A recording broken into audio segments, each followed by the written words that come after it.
I look ridiculous with the sun on my face. Okay. I'll give people a second. Just hold that up. I had to put on a polo shirt. It's been so long. Okay. I'm tired again. I did get into both sessions and I did just inhale a burrito and a taco. So if I burp more than usual, cut me some slack. I'm going to get right to it in a second.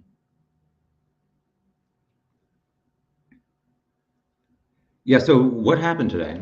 That looks ridiculous. I'll start in 1 second.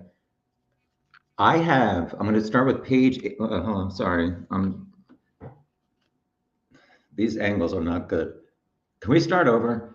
Page 87 until 113. A lot of stuff. I almost didn't get in today, and then I got in with the extra people, and I sat in the front row, or sorry, the second row. So let me look at my notes. While we're waiting for other people to join, I will say, what the hell? So at the end of the day, I was walking out of the courthouse and I came down the last flight of stairs, or the second to last, and I saw Kathy Shank, who you guys know I call Shankmeister. She's the woman who found this old tip of Rick's, whatever, 2017 interview, which we heard from Kathy Shank, Dan Dulan, Jerry Homan, Detective Dave Veto, Steve Mullen, Tony Ligett. I don't know. I started writing a new list just for the witness list, just so I could tell you guys at the start of each live chat who I'm going to be reviewing. Let me edit my little banner at the bottom to say who's the witness that I'm reviewing and mumbling through. So Kathy Shank, I'm going to just write Shankmeister. If you don't know, you don't know. I'll say this: woman who rediscovered Richard Allen's 2017 interview. All right, the sun has left the area, but it's still going to come past, and nobody cares, so I'm starting. Here we go. Page, let me just check this. Page 87 of 113. Wish me luck. So yeah, this is probably going to take me 2.5 to 3 hours. As always, hi, Emma needs sleep. Hold on a second. Are we cousins? Because Tom needs sleep. Listen to me and you'll fall asleep. All right, here we go. Tom, shut up. People came to learn stuff, and here we go. Wait. As always, like, cut me some slack. I'm trying to write as much as possible. I sometimes have to look at my notes to try and figure out what I was writing. Here we go. October 24th, page 87 of, what did I say? 113? What did I write here?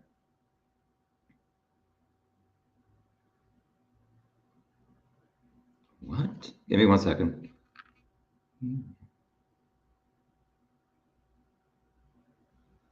All right. So first witness is Kathy Shank, who we're about to find out her life story. No, she's a really sweet person. So she was asked how long she lives in Delphi. Hi, crime scene department. Tom, stop looking at the comments. Yeah, so just be polite or my moderators will ban you. So that's that. So Kathy Shank has lived in Delphi for 40 years. She went to Purdue University and she got a job as a county welfare worker. She mentioned the Department of Child Services. She worked there for 40 years. During that time in that role, she worked with law enforcement, not as law enforcement, but I just realized my zipper's down. Nobody's gonna say, who cares? Oh my God, Tom, you're so dumb. All right, 2017, she retired. No, she didn't. No, sorry. I think, who's asking her this question? I think Stacy Diener was questioning her for the prosecution. So in 2017, she was asked what she was doing. She said, I retired in 2011.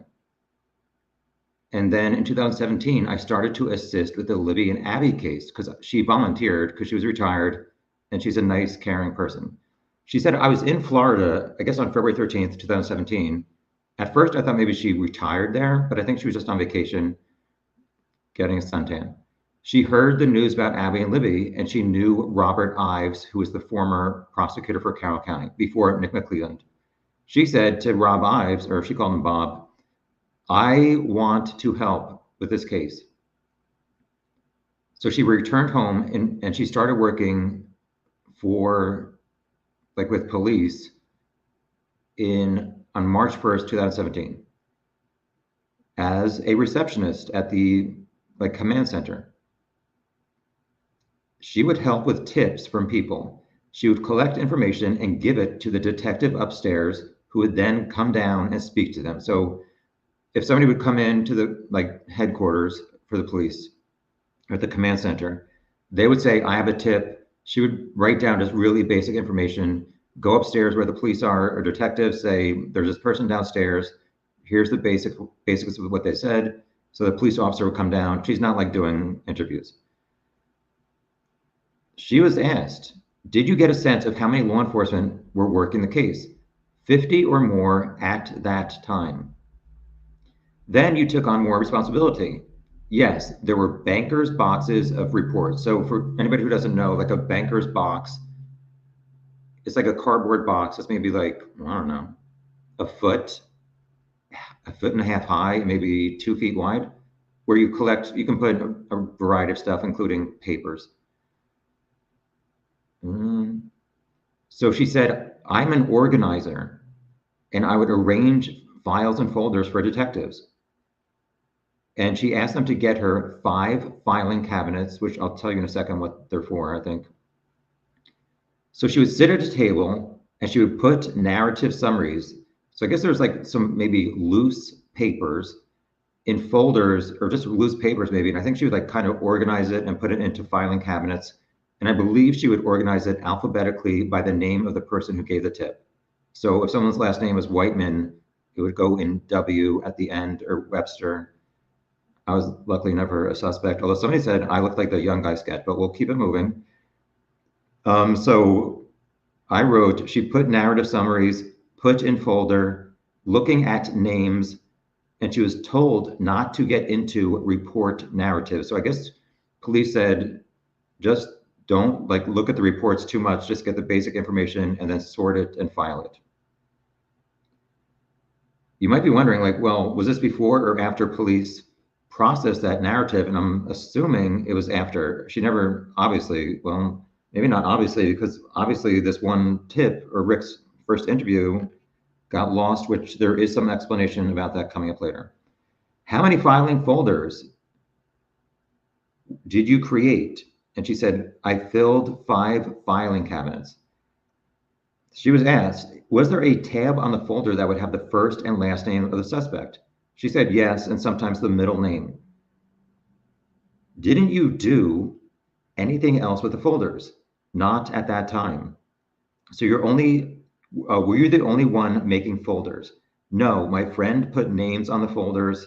I think her name was Carol, but we were told not to read the reports. So how were you and Carol vetted, VETTED, which pretty much means are you trustworthy as somebody who should be looking with this and work with law enforcement?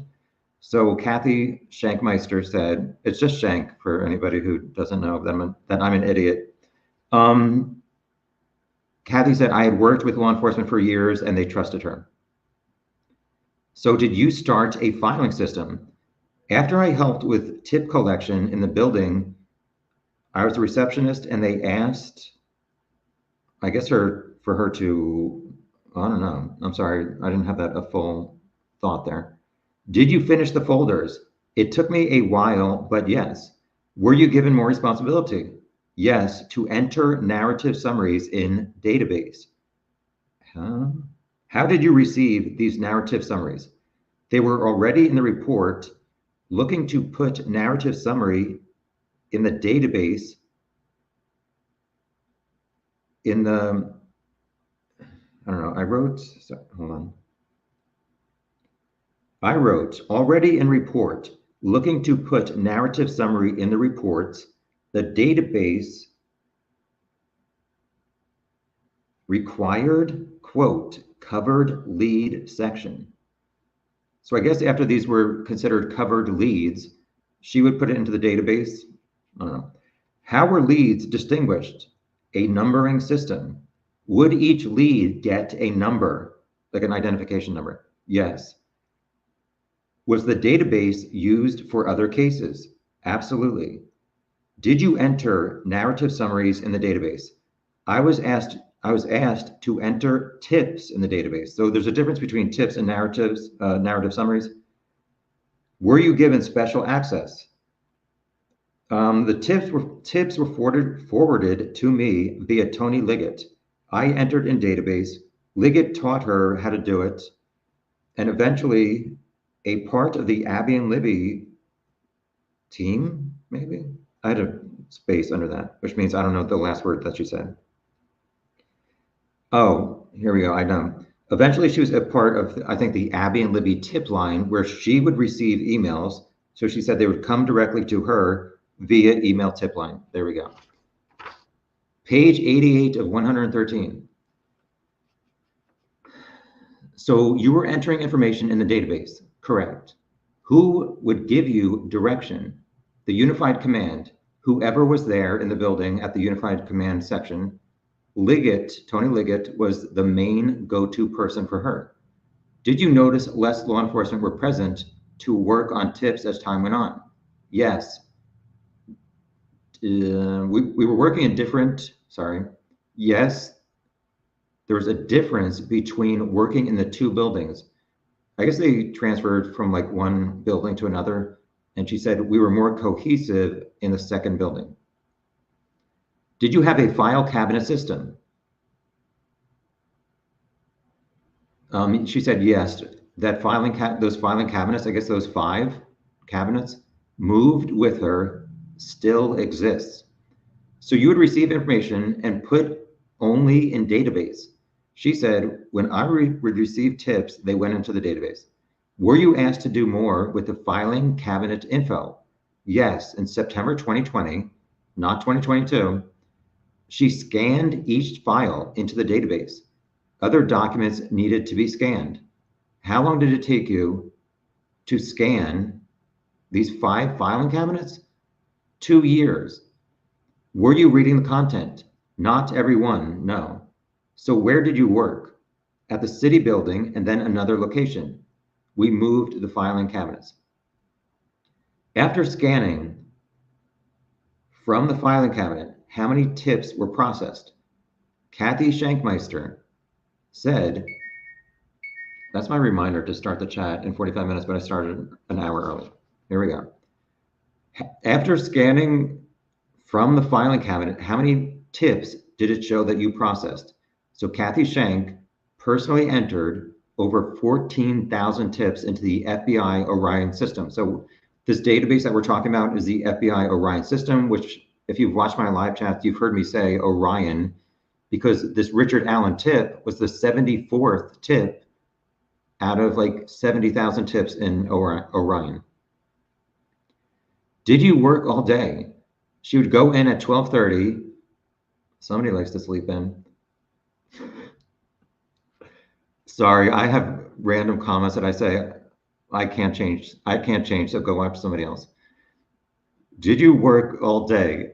I would go in at 12:30 and leave around 5:30 to 6:30, 5 days a week. After you finished the scans, did you work on something? I couldn't hear what they said.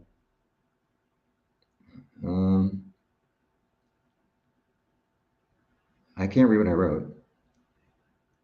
Did you work on blank, a number sign on Richard Allen? I don't know.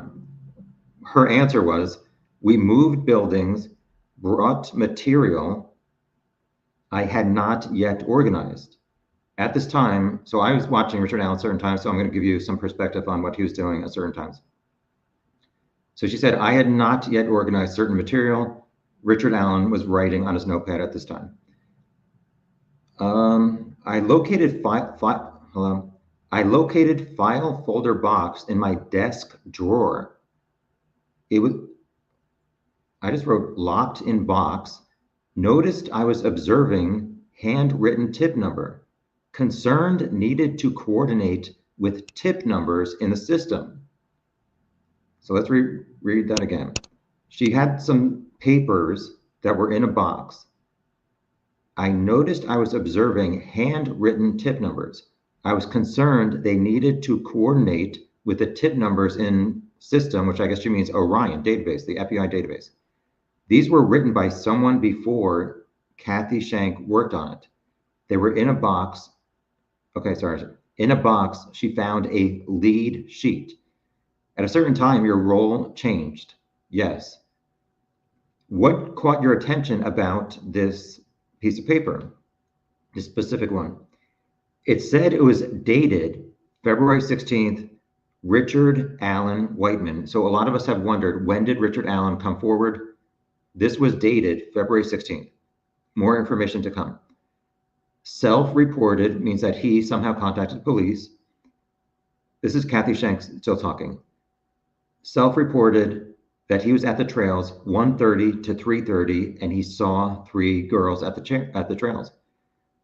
She continued, I previously read that a young girl on February 13th had been on the trail and seen a man at that time, around starting at 1:30, and place near the start of the trail. Diener said, why was it of concern?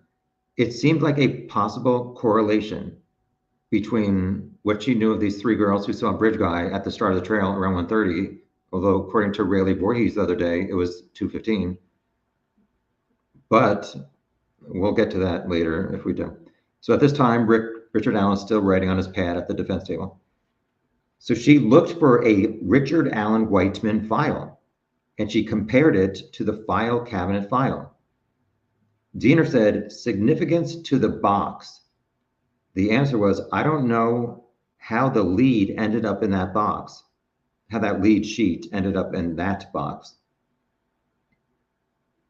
If the lead sheet was created in February 2017, was that prior to you? And she said, yes, I started working March 1st, 2017.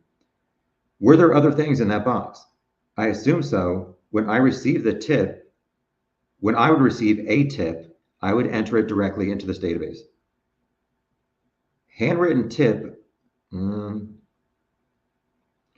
were handwritten tip leads in existence before the database was maybe set up? And Shank said, I don't know. Page 89 of 113. Diener, did you go to the file and it was labeled Richard Allen Whiteman under the letter W in her filing system? Correct.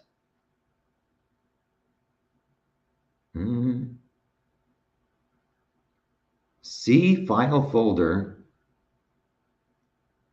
When you saw the file folder, I guess that said Richard Allen Whiteman, did it increase your attention? She said the narrative summary in the database. Oh, no, sorry. I can't read that part. Richard Allen was interviewed and lived on Whiteman Drive.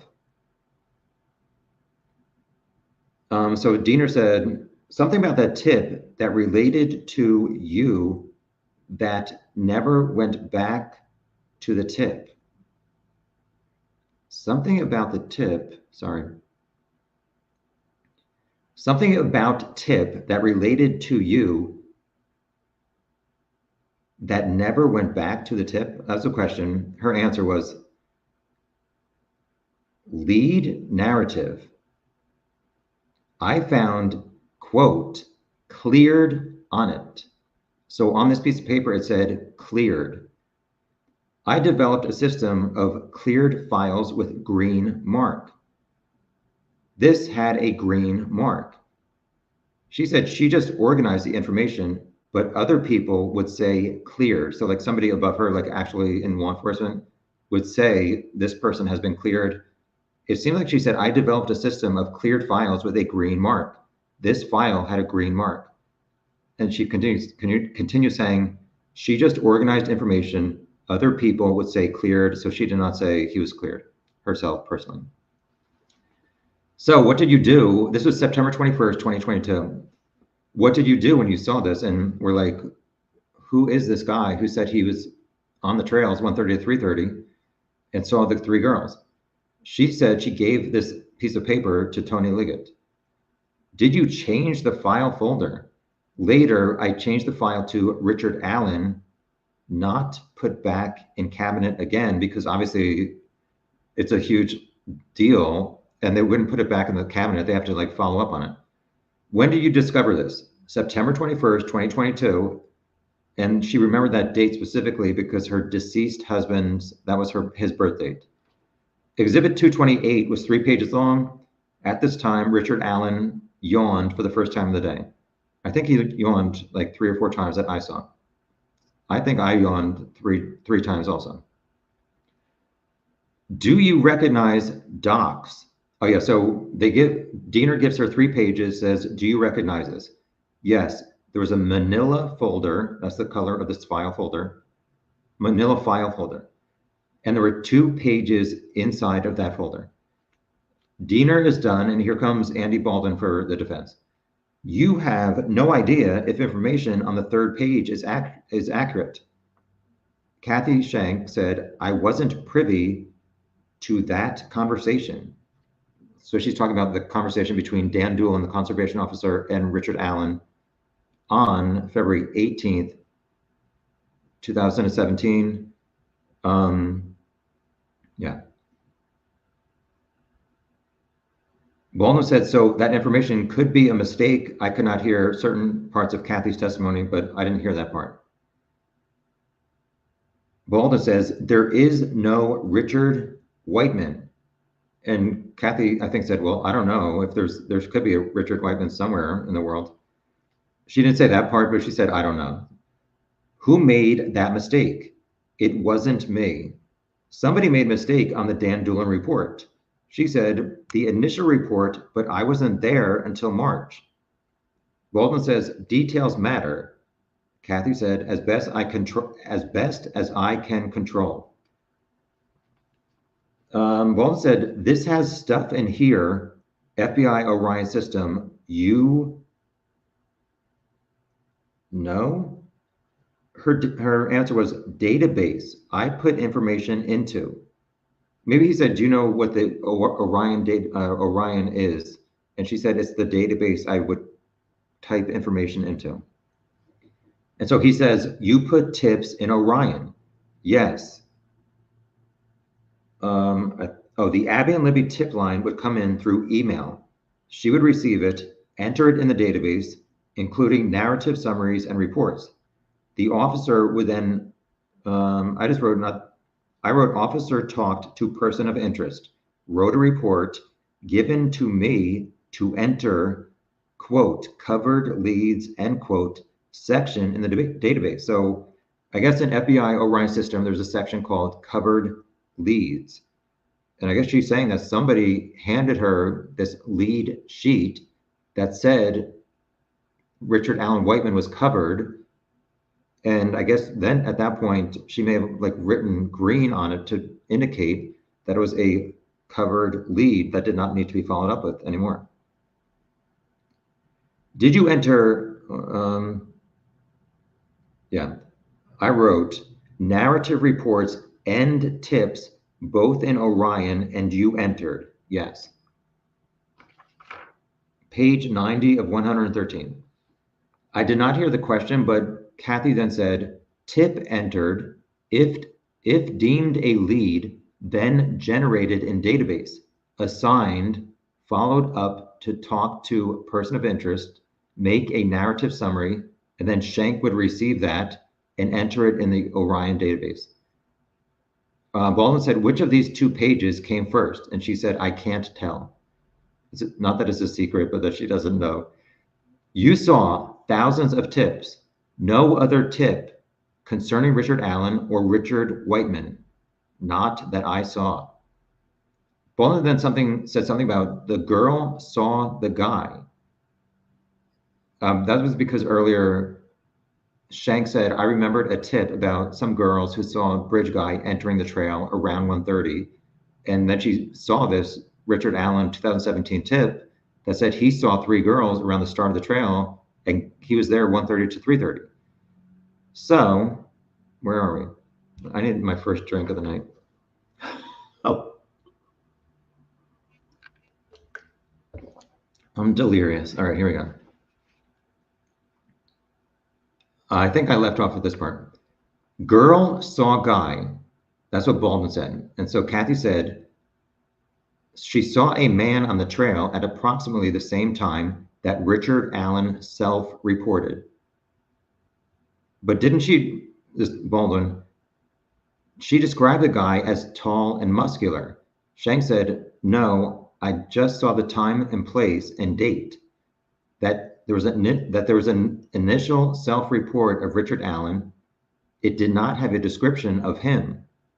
At this time, Richard Allen was writing on his notepad at his desk in the courtroom. Baldwin says, page 2, his phone number is shown. Yes. Even though the name is wrong, ... Kathy said, I just put the name on files at the time. You said lots of law enforcement, and they dwindled down. Were there lots of agencies, like police officer agencies? Yes. You worked on 14,000 tips. She said, when I entered a tip, it would show like, I guess her, something like an employee number in the system. And it said she had entered over 14,000 tips, I guess in, well, I don't know how long. I think before I said it took her 2 years to scan and go through all these files, but I'm not sure if that's 14,000 total. But she said overall into FBI Orion system, she entered over 14,000 tips. As I've said, we've heard that there's like 70 or 80,000 total tips in this case. Yeah, I don't know if I said this. So he said 14,000 tips. She said, when I entered, it said, for me, I personally entered 14,000 tips. Walden says, tips you received, the guy sounds, and okay, so of the tips you received, sometimes people would say, the guy, the bridge guy sounds and looks like my neighbor or my brother-in-law. And Kathy Shank said, yes, some of those tips would be similar to that. Bolden said, lots of guys, something I couldn't hear. Do you have any memory of any tips of a man in his 20s with brown, poofy hair?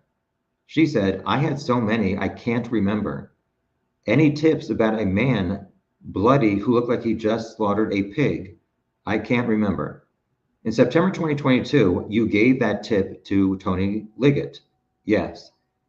At the time, he was running for a sheriff's election, and there was an objection from McClelland who said it's outside the scope of direct examination, and Judge Gull sustained. Final question from Baldwin. Can you clear up the verbiage that Richard Allen self-reported? You don't mean that he said, I killed those girls. And she said, no, just that he was on the trail at the time of the girls.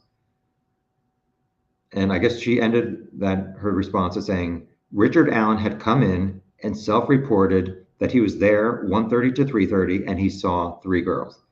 So here comes Diener with some more questions.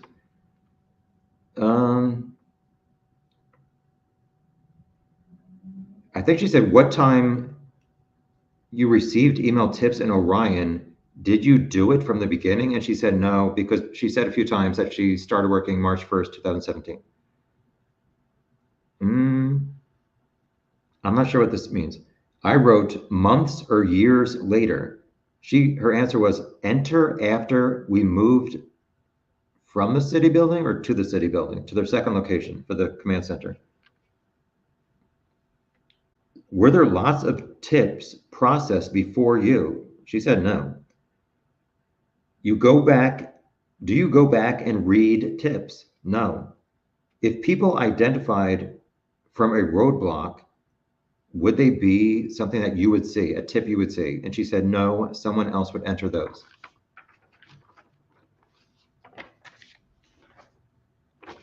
Page 91 of 113.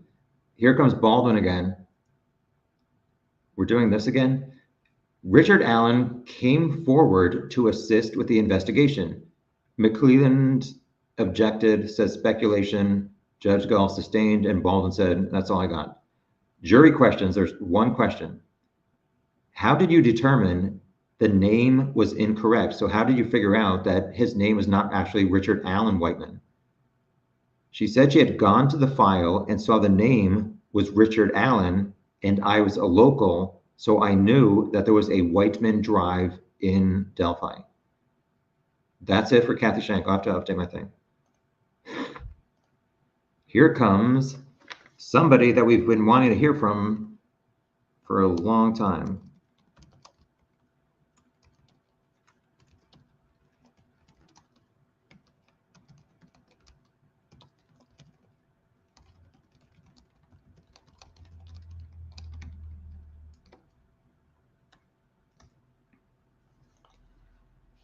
Interview of Dan Dulan, conservation officer who interviewed Richard Allen on February 18th, 2017. We wanted to know when Rick came forward and when he was interviewed.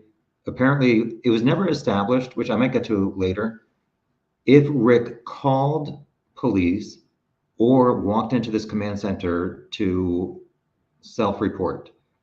So you'll hear what happens later. But so he called on February 16th or something, or emailed the tip line, which I don't know if it was open on the 16th. And then he finally met with Dan Dulan on February 18th. So 4 days after the girls were found, 3 days after the bridge guy screenshot came out and the down the hill came out, the audio, which they played that again, the video again, the 43-second video is played in the courtroom today. I'll get to that in an hour and a half. Next up, 10 o'clock this morning, witness DNR, Division of Natural Resources, Dan Dulan.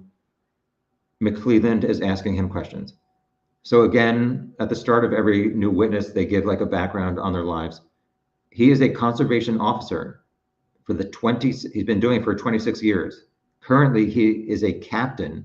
He talked about his training, which includes getting familiar with natural resource laws.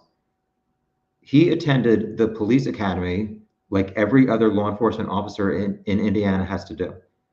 He mentioned like he works with hunting, fishing, a lot, and also a lot of traditional law enforcement duties. In February 2017, he was a lieutenant in Lafayette, Indiana. And then he became involved in the Abby and Libby case on February 16th. McClelland said, what was your role? I said I would assist in any way. He was out of town February 14th to the 15th, and his first day back was the 16th. So he went to the command center and offered his services. There was a briefing on the case that he was given and told to follow up on leads. So on February 18th, he started to follow up on these leads. What he would do, he had a briefing in the morning, I guess at the command center or something, or the police headquarters. So it was a briefing in the morning, and lead sheets were printed and given to officers, including himself. So he would contact the person of interest or somebody who self-reported. So by person of interest, like somebody would call and say, Joe Schmo looks like bridge guy. So that's like a person of interest turned in by their nosy neighbor. Or if somebody like Rick called in and said, I was there, I'd like to help out and just let you know that I was there, that's called self-reporting. I wrote, oh yeah, so Dulan said we would contact the person of interest or anybody who self-reported. And for the people of interest, we would ask them questions about the reason that if somebody said, I'm calling Joe Schmo in because of this, then Dulan would ask them questions about the reason that somebody said they called them in. Next question from McClelland was something about a lead sheet. What did it contain? Basic information, name, how to contact them, either address or home address or phone number, whatever, ... A 1 to 2 sentence, why somebody else thought they should be talked to. So like I said, a nosy neighbor thought they're guilty because of this. How many a day? How many interviews a day? It would vary, and I was doing other tasks. I'm local. It would depend on how complex the lead was. There was another kind of there's two types of tips. One would be to like talk to this person, get the basic information, and I guess like type it up and put it in the system or give it to somebody to put in. Another type was to look into the lead until they could follow up from one person to another person until they ended up at like the end of the line for that lead. McClelland, certain lead sheets told make contact. Other ones said make contact, follow up on the lead, and follow lead as much as possible, which is what I just explained to you 30 seconds ago. Do you recall Richard Allen's lead sheet? Yes. McClelland, Exhibit 229, the original lead sheet for Richard Allen. I wrote reporting person, how contacted law enforcement, narrative, administrative information such as lead number and status of the lead. Can you identify lead sheet section? So on the top, he said, who received the lead, who created it in the system, and the source, and in this case, it was Richard Allen Whiteman. For the narrative, Dulan said, what I'm supposed to inquire about. So I guess somebody took this phone call, started typing up this lead sheet and said, Richard Allen Whiteman. So maybe it was a phone call where he said, Richard Allen, my address is Whiteman, and the person writing it thought his last name was Whiteman. I don't know. So it says at the bottom of this lead sheet, it says identifying number for that lead, the status, and description is what I'm supposed to say to that person. So I guess a police officer would say, this is what somebody called in to say, here is what you should ask them. Page 92 of 113. When did you pick up this lead sheet for Richard Allen? February 18th. Then what did you do? Made contact with the person via phone. Then what did you do? Called him or called the person on the phone. It was listed on the sheet. Spoke to him. Did you, what? Where did you meet typically, like these people who he had to look into? At their house or a law enforcement facility which had an interview room would be his preference. Did you request to meet Richard Allen at his house? Yes, he denied it. So he said, yes, I asked to meet Richard Allen at his house or at a law enforcement location. He said he denied it. He said he was going, or he said, meet me in the grocery store parking lot. And if I forget later, there's been a lot of speculation about which parking lot or which grocery store. And I think a lot of people thought, like right near the courthouse, there's a Wallman's, Wallmans. And a lot of people assume that, including probably myself. They met at a Save a Lot outside of town, not that far, which actually might be considered Pittsburgh, Indiana, not Delphi. I'll get more to that more later. I wrote here, McClelland asked a couple questions, but I missed it. So McClelland said the lead said his name was Richard Allen Whiteman. Dulan said correct. On the phone, did he say that his last name is Whiteman? I don't recall. We met in person and talked about the lead. He said he was on the trail. Wait, what? Sorry. So on the lead sheet, based on the first time Rick self-reported, this lead sheet said he was there 1 o'clock to 3 o'clock. Then 2 days later in the parking lot, he told Dulan 1:30 to 3:30. So McClelland said, so he confirmed he was there. Yes, but he adjusted the time. I asked if he saw anyone. He said he saw 3 girls around Freedom Bridge at the beginning of his hike. He saw nobody else after. Which to me, let me bring this up real quick.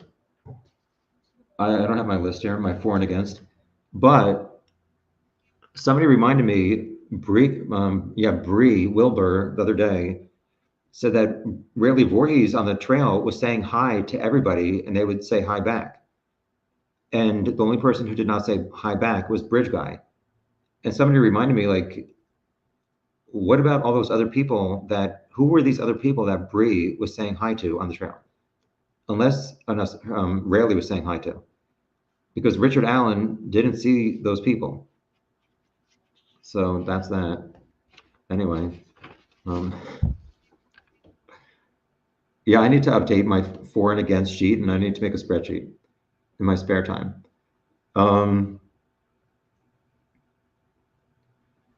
Okay, so he saw the girls at Freedom Bridge at the beginning of his hike, no one after.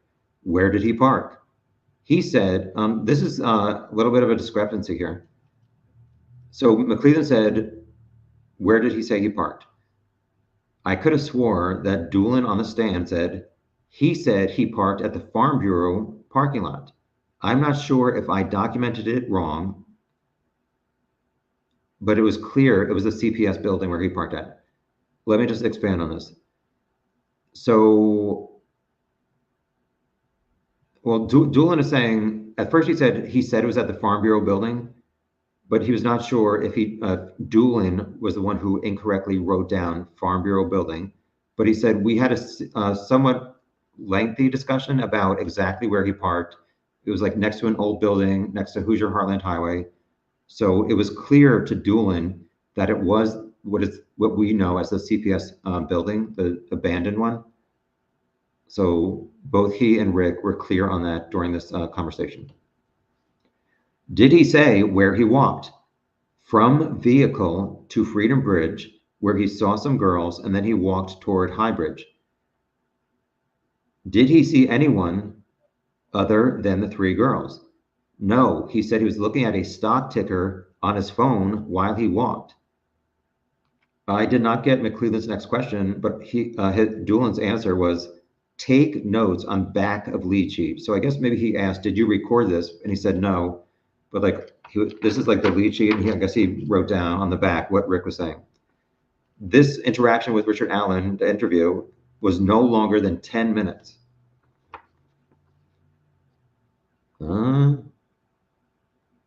So McClellan said, did you video or audio record it?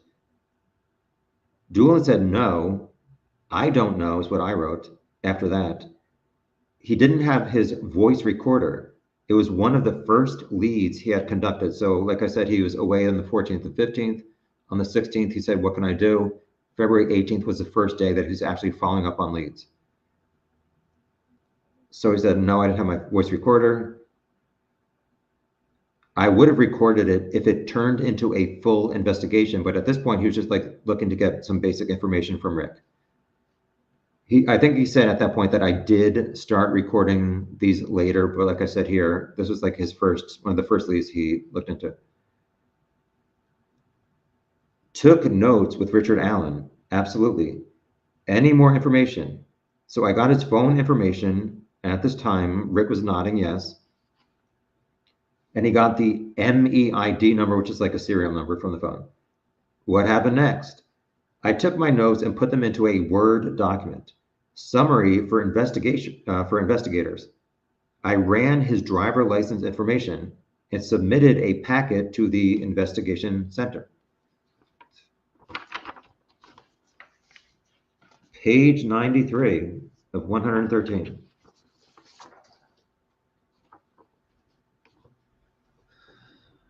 Exhibits 230 and 231.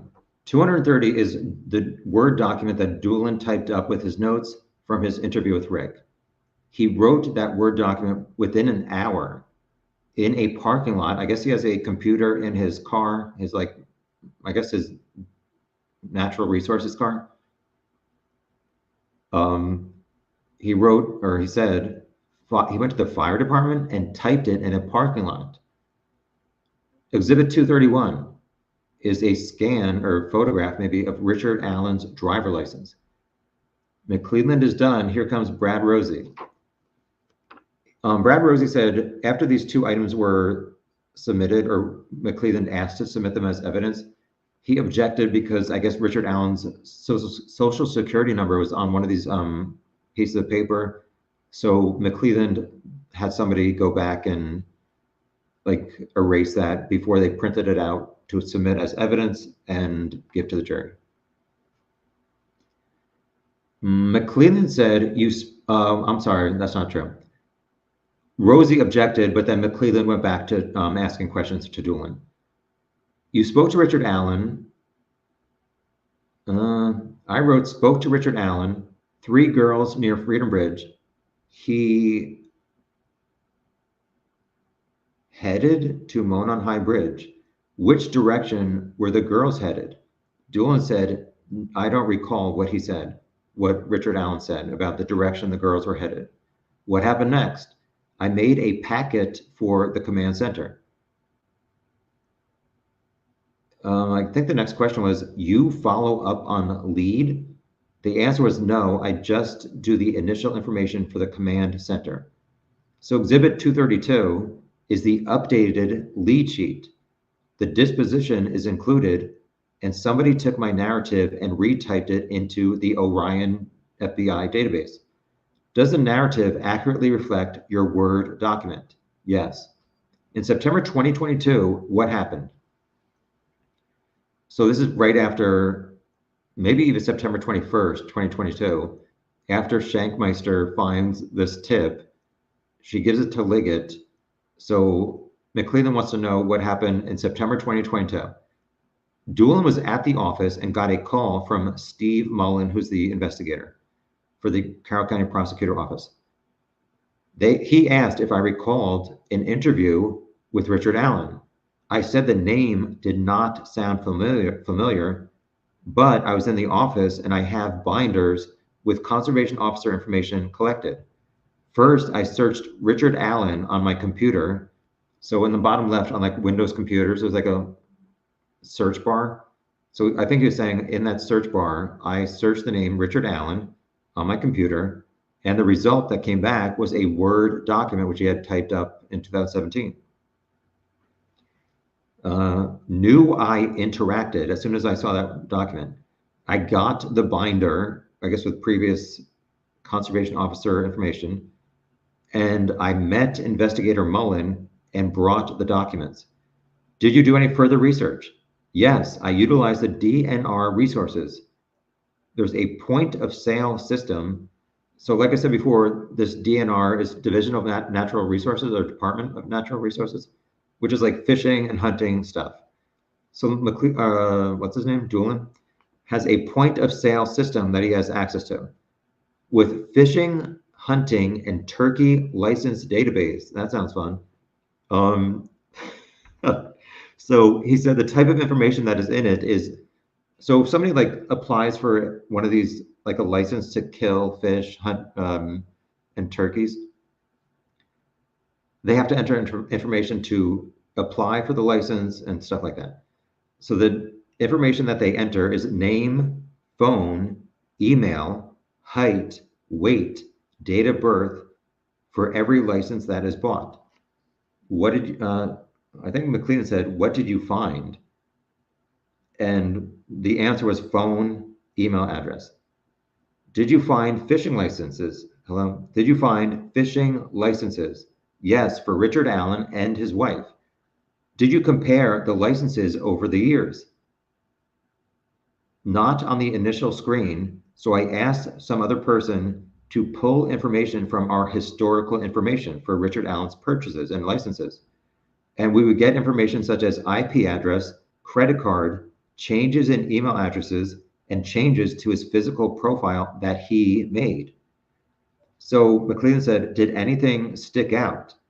Yes, when he purchased a fishing license on April 1st, 2017, Richard Allen changed his height in the system from 5'4" to 5'6". He also decreased his weight. There were no other changes. McClellan said something, people change on license. I wrote yes, sorry about that. I don't know, I missed something. Why did you note it? Dulan said, it's uncommon for an adult to increase 2 inches in height. I'm not gonna say that, unless they're a drag queen. Sorry, we love everybody. Date, what? Oh, did the date, I think I wrote date influence with murders. Sorry, I don't know what I think I wrote date influence with murders? Dulan's answer was, in the back of my mind, I spoke to him a month and a half earlier.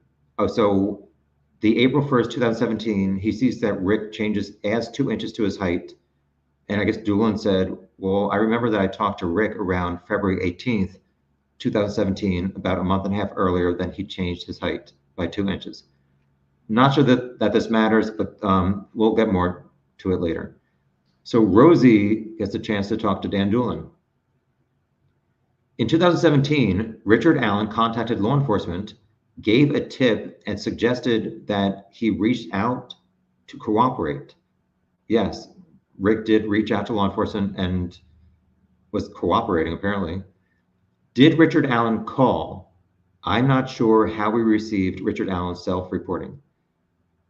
Did the tip indicate he called? I think it said email. I'm not sure if it was emailed from a person that Rick talked to first. So we don't know still if Rick called it in, walked into the station, or emailed his tip. Rosie said left his phone number with an accurate phone number. Yes, so Rick gave an accurate phone number on the lead sheet because then Dulan called him and Rick picked up and said, I'll meet you at the grocery store. Did you meet him on the same day within an hour of your call? Yes. So on the 18th, Dulan starts following up on leads, calls Rick and says, I heard you were on the trail. Can I meet you at your home or law enforcement location? Dulan says that Rick denied it and said, I'll meet you in a grocery store parking lot, but we'll get to that in a second.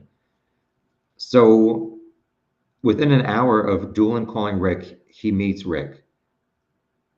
So Rosie said, your first preference is to meet at home.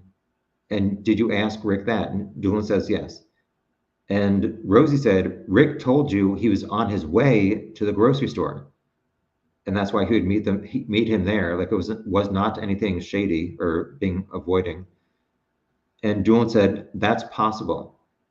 Rosie, it's not unusual for people to not want a police officer to come to their home. Correct. So Rosie said this store is on the west side of Delphi, maybe on the edge of town in a place called Pittsburgh. And Dulan said, yes, it's not the grocery store in town. Rosie, you had a brief meeting. Yes. He told you he was there 1:30 to 3:30? Correct. Did he say exactly when he got there, or did he just say the total time? Dulan said yes. The lead sheet said 1 o'clock until 3 o'clock. He told me 1:30 to 3:30, 2 days later. I added the 2 days later. Doesn't reference when got. So I think Rosie's trying to say that even though this says 1:30 to 3:30, technically, I guess Rick did not say I got there at 1:30 and I left exactly at 1:30, or sorry, I left at 3:30. So I wrote, doesn't reference when got. I think when got there, when Rick got there. Dulan said, I felt like when he was physically there at those times. So he thinks that Rick meant he was there at 1:30 and he was there at 3:30 and then he left. But you don't know how long he was there. I could have swore that Dulan said he told me 1 to 3, not 1:30. So here's what I wrote. Dulan said he told me 1 to 3. That's the end of his answer. It's not he told me 1:30 to 3:30. I'm not sure if Dulan just misquoted or whatever. Rosie, so exhibit 230, Mr. Allen said he was on the trail between 13:30 and 15:30, which is 1:30 and 3:30. Dulan, correct. He got there at 1:30 and left at 3:30. Rosie, on February 18th, you met Richard Allen. On that day, nothing about him was unusual. No. He was not armed. No, with a gun. And you don't recall his appearance. I do not recall his appearance. Page 95 of 113. There's some interesting stuff coming up if you're bored of me. Yeah, some interesting stuff coming up. I just wrote for Rosie, nothing so unusual.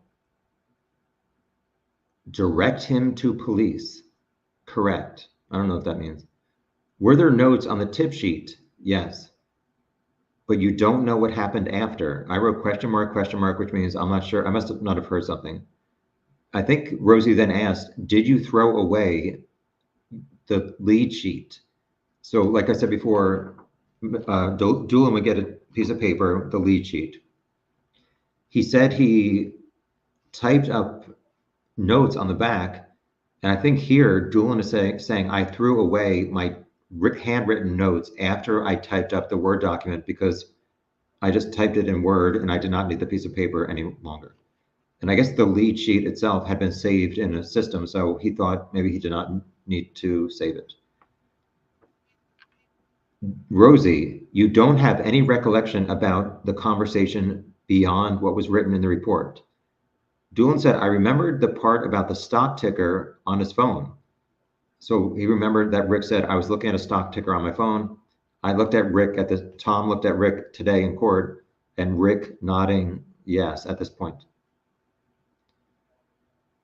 Rosie, in your deposition this year on March 20th, 2024, I asked you a question and said, did you recollect ... I could not hear what Rosie said. I asked if you had any independent recollection, and you said no. Dulan said yes. So Dulan just said, I recalled Rick said he was looking at a stock ticker, but then Rosie said, well, I asked you in your deposition on March 20th of this year if you had any independent recollection, and you said no. You didn't mention the stock ticker.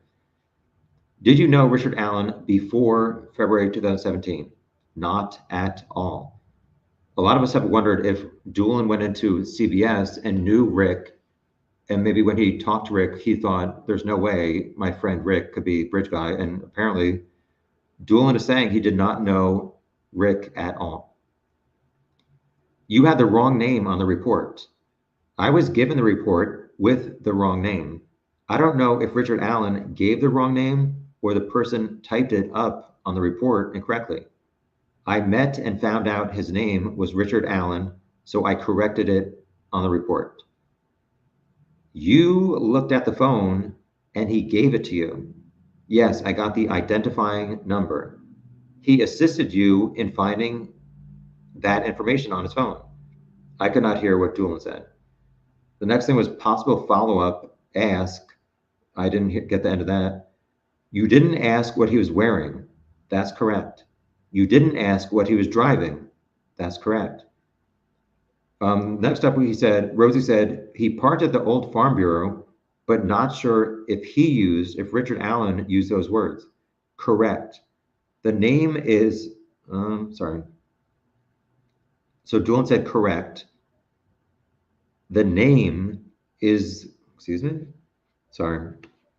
I think I wrote name. I don't know what I wrote here.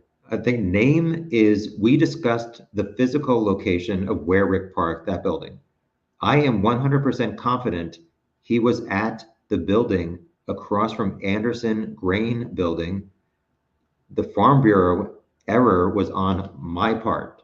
So here Dulan is saying I wrote Farm Bureau building, I guess because Dulan remembered it as or not remembered it, because I don't think it ever was a Farm Bureau building. So not sure that that's of any importance, but I don't know, it solves that mystery. Did you look at a map with Richard Allen to point out where he physically had parked on the day of the murders? No. Next up, Rosie said there was a change in height and weight in Rick's 2017 fishing license, and Dulan said yes. But you don't know who input that information into that system. No, I don't. Is it possible someone could buy a license for someone else online? Yes. Could his wife have purchased it? I don't know. It tells the credit card and it authenticates on a phone. And you're saying that Richard Allen changed his height from 5'4" to 5'6" online? Yes. Can you look back at historic records until 2005? Yes. Or maybe he said, did you look back at historic records to 2005? Yes. Were there many other references to 5'6"? Yes. Page 96 of 113. So the change was consistent with historical information for Richard Allen for the fishing licenses. Yes. When you change, it updates. Okay, wait. Let me just start that over. So Rosie said the change from height from 5'4" to 5'6" was consistent with historical fishing licenses in the system for Richard Allen. Dulan said yes, but then Dulan continued. When you change it, it updates previous information. So Dulan said, I tested it with my son's license information. So if I print out my son's 2007 fishing license when he was 7 years old, it shows my son was 5'11" in 2007. So what Dulan is saying here, if on April 1st, 2017, Richard Allen logs on, changes his height from 5'4" to 5'6" for his fishing license, even though his 2010 fishing license may have said 5'4", if he now goes in the system and looks at it again and prints it out, it would say he was 5'6" in 2005, even though in 2000 whatever I just said, he was 5'4". It's confusing. I don't know that it really has anything to do with the murders, but you can decide on your own. Richard Allen document. So Dulan continued, I have 2 columns. He said it's consistent until the 2017 height change. Not sure exactly what he's getting at there, but it's not important.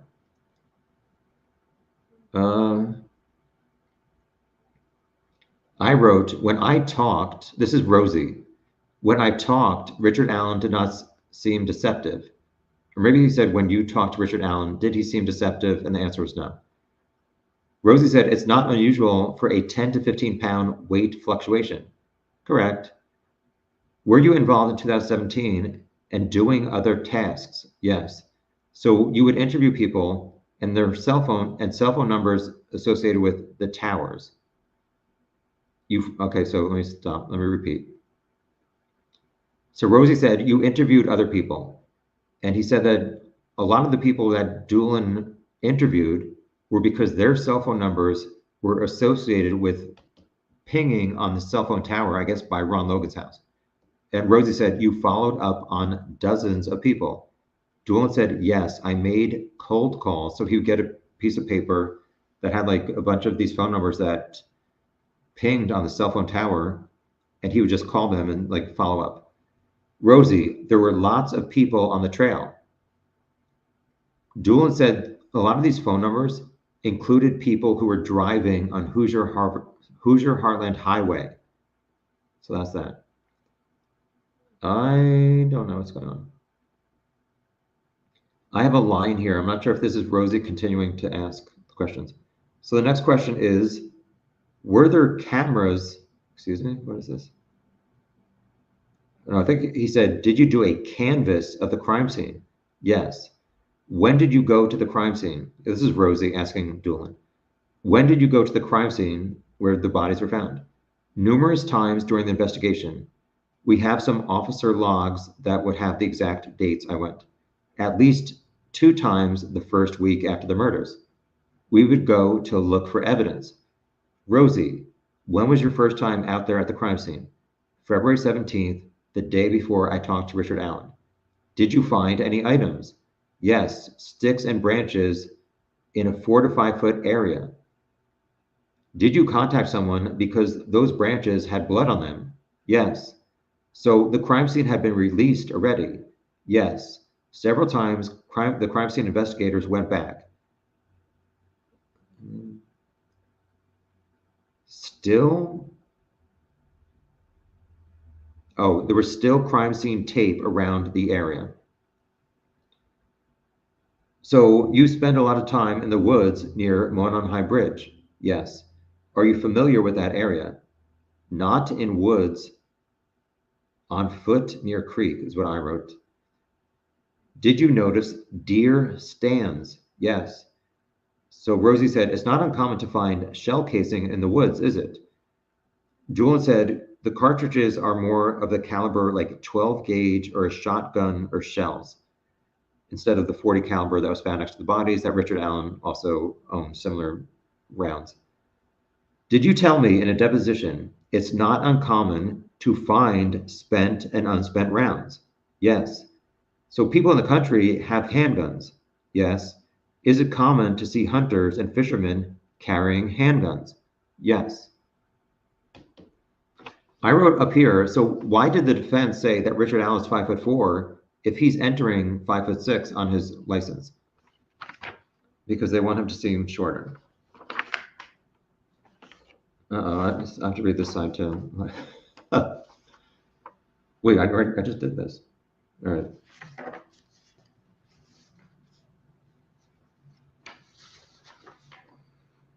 Coming up, wait, what's that?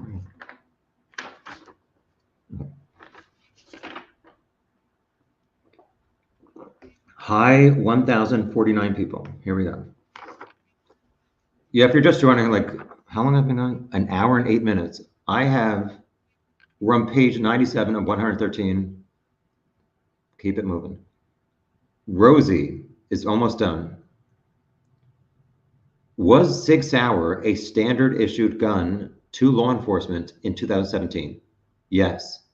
Are you familiar with Smith and Wesson? Yes. Rosie's done. Here comes Nick McClelland. Regarding the fishing license, I wrote, find identifying info, who purchased it. So here's Dulan explaining this process. Excuse me. So when somebody purchases a fishing license or some other kind of license on the Division or Department of Natural Resources website, they can see that person's IP address, credit card, email address. I don't recall which credit card was used, but the number showed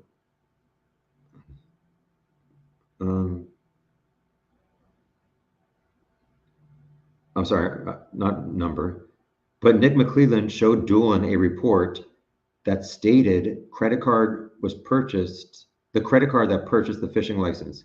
And it was Richard Allen's credit card. At this time, Richard Allen was nodding yes at the defense table. He purchased one fishing license for himself and one for his wife. Was the same IP address used for both licenses? Yes. What was the username? I don't know. Interaction with Richard Allen.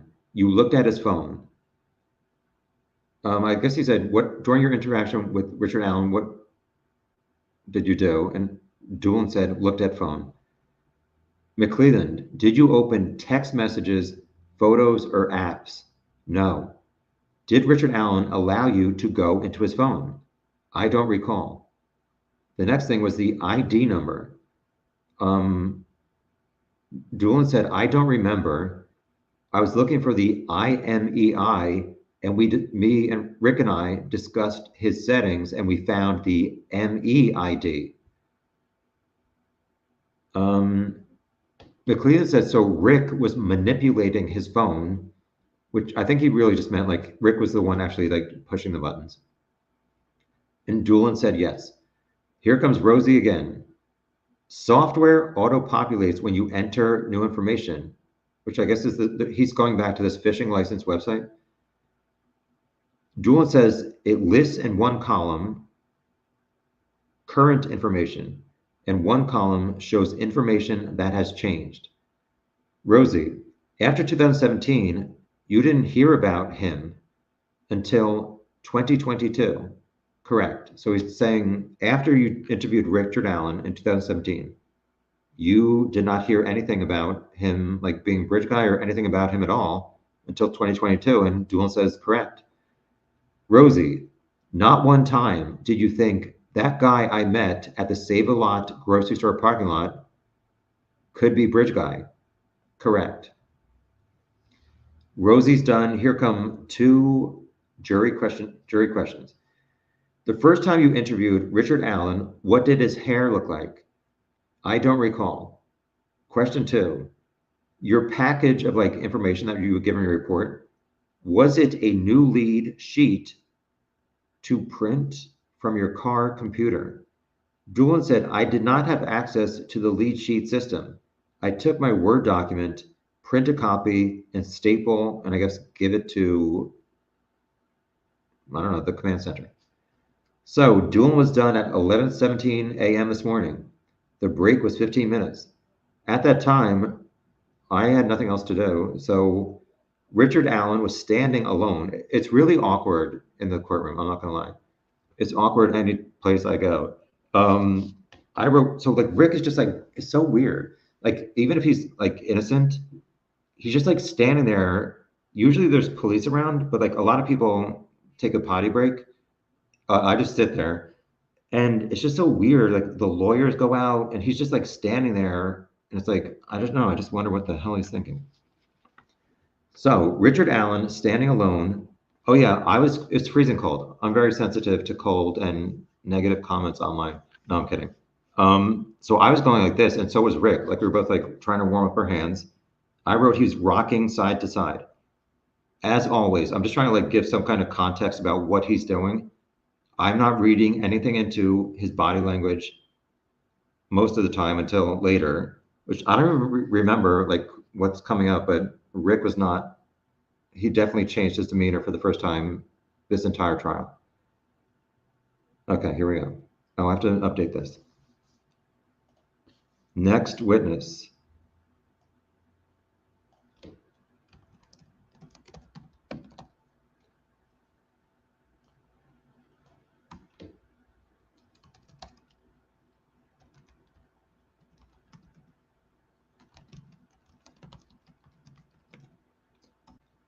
Should I say this? Well, if I'm giving inside the courtroom shady comments.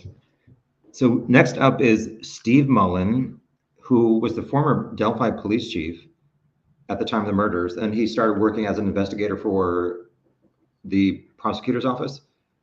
So the other day, like during one of these breaks, I'm sitting on like the back area of the audience, and Mullen comes in. It's not that funny, but as he walked by, I heard him saying like, "Do do do do do." I don't know. Anyway, moving along. So here comes Steve Mullen, I think for his second time testifying. Here we go. Let me have a drink. Which I was really disappointed, but I'll get to that in a second. I'll get to it right now. So over the first few days of the trial, I feel like the prosecution has not presented anything to me that makes me say, finally, yes, I know Richard Allen killed Abby and Libby. I'm still like on the fence. I think there's a lot of stuff for the past few months and years that I'm like, Richard Allen really needs to explain this stuff. But like the other day when these witnesses, Rayleigh and Bree, were giving descriptions about like tall, muscular, maybe curly hair, Rayleigh said they left at 2:20. I'm like, I don't know what's up with that description. So I was sitting there thinking, is Richard Allen truly innocent? And today I was like, that's not good for Rick. So we'll get to what's not good for Rick coming up soon. So here comes Steve Mullen. I don't recall who was asking him questions, but it's from the prosecution. So he was asked on September 21st, 2022, what happened.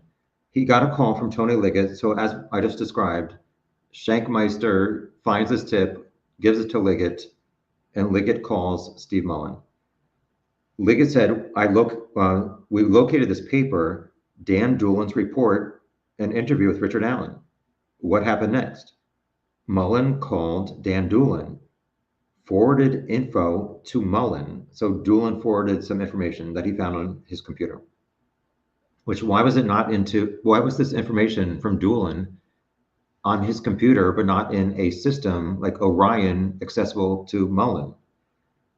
They didn't get to that. So Mullen continuing, we reviewed if anyone spoke to Richard Allen since 2017, like anybody from law enforcement. No one. What happened next? We reviewed his, they call it BMV here. Where I'm from in different areas, call it DMV for, I guess, Department of Motor Vehicles. I guess they call them Bureau of Motor Vehicles. So they looked up Rick's info, and he had two vehicles, a 2006 Ford 500 and a 2016 black Ford Focus. So Mullen went to Hoosier Harvest Store. But why would he have to go to Hoosier Harvest Store 5.5 years later, expecting them to have the 2017 videos when it's supposed to be in evidence? I don't know. What do I know?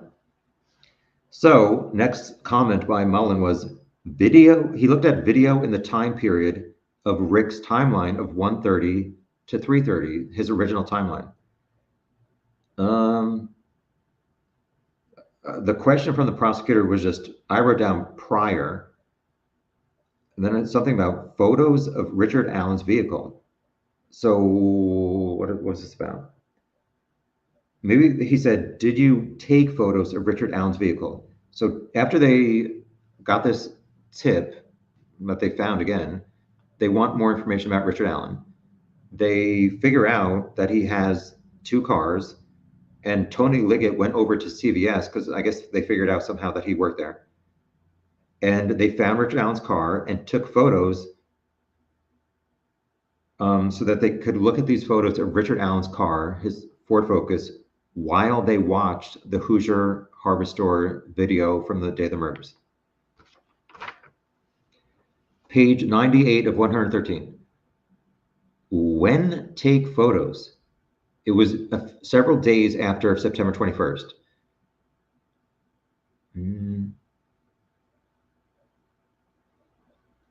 Oh, so I saw Richard Allen at this time. They were handing out these photos that Tony Ligett took of Rick's car at CVS, where he worked, not CPS, at where the bridge guy parked.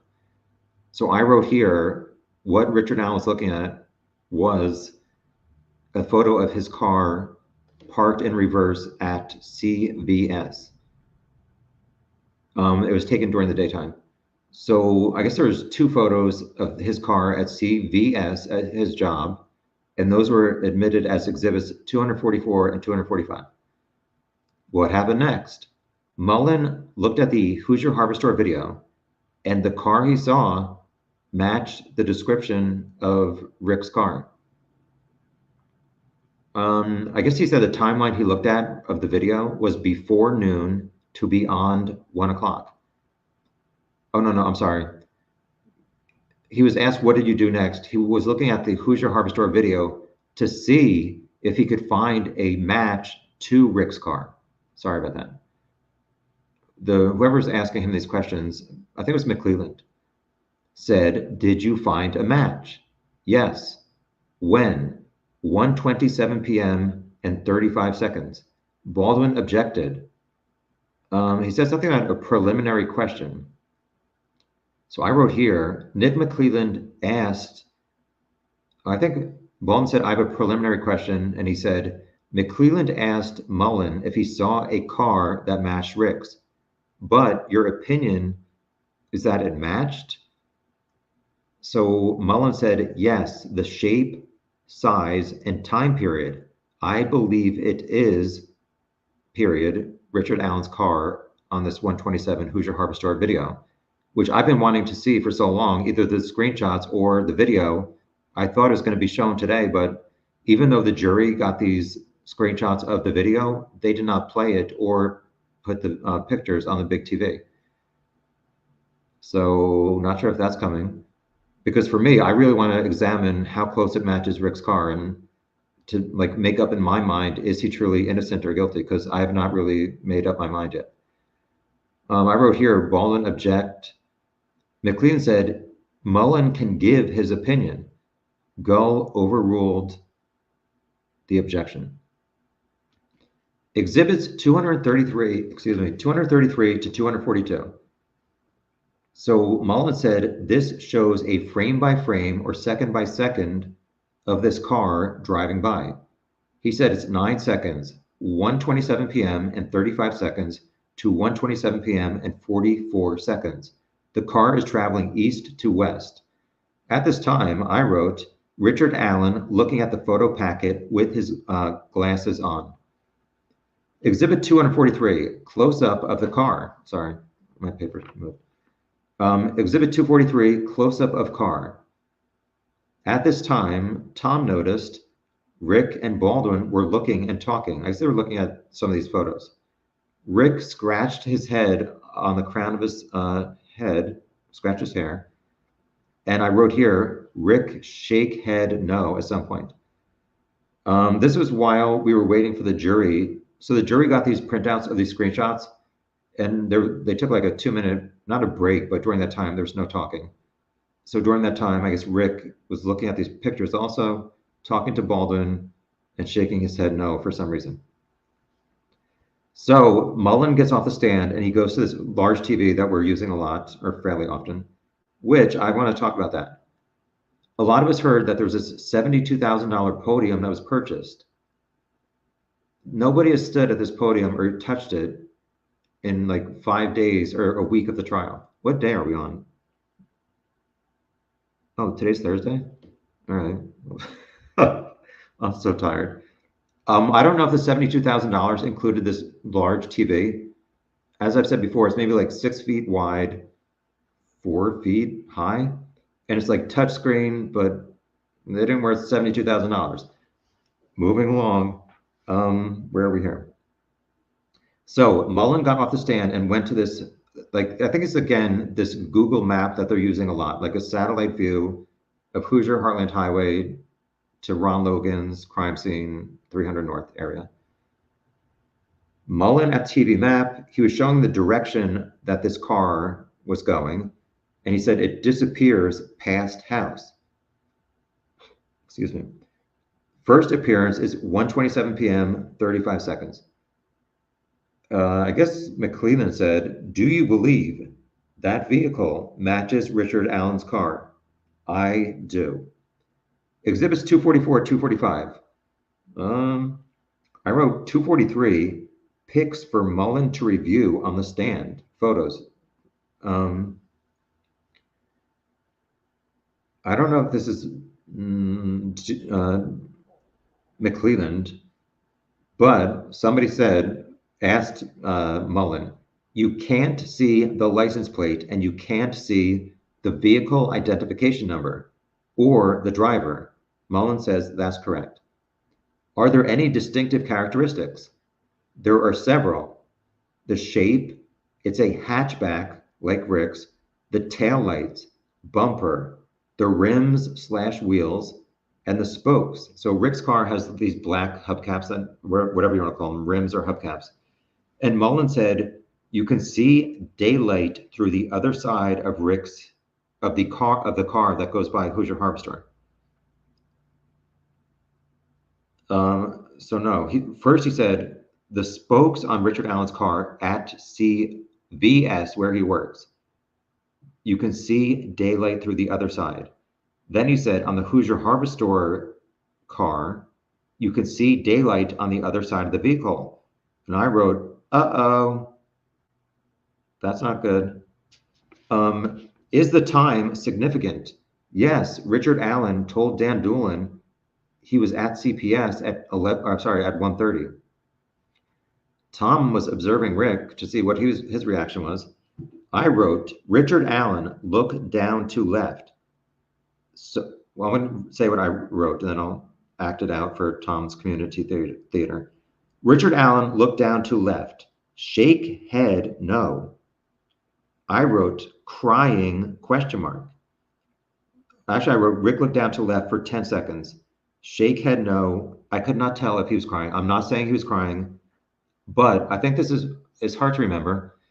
But so this is right after Mullen said all these similar things to Rick's car and the car seen headed towards CPS at 1:27. And then he says, yes, I think it is Rick's car. And also Rick said he parked at CPS at 1:30, like 3 minutes later. So I think like Rick was going like this for, like I said, 10 seconds. So like the jury is over here Can you see this? The jury's like over here. Mullen on the stand over here. Here's the TV over here. Here's the prosecution, defense, Richard Allen. He's like putting his head down to the side, and I could not see what he was doing. It was just like, it was an odd thing that I have not seen him react like that yet. He did not like wipe tears. I'm just saying, like, this is what I observed. I'm not really reading anything into it, or was I? Huh. But there was some more Rick reactions coming up. Was that page 98? Yes. Page 99 of 113. After 1 week, I'm about to hit over 100 pages of written notes. Here we go. Yeah, so this is McClelland still asking Mullen. So he said, what happened next? Ligett and Mullen, so they see this Hoosier Harbor Store camera. They think this car matches Richard Allen's car, and they're like, he might be the guy we've been looking for, though they did not say that. So what happens next? Ligett and Mullen drove to Rick's house on October 13th and knocked on the door and spoke to Rick. We have some questions about the investigation. You're not under arrest. And Richard Allen agreed to talk to them, and they went down to the police station, which may have been the Delphi police station. That was not specified, but I think that's correct. I wrote, hold on.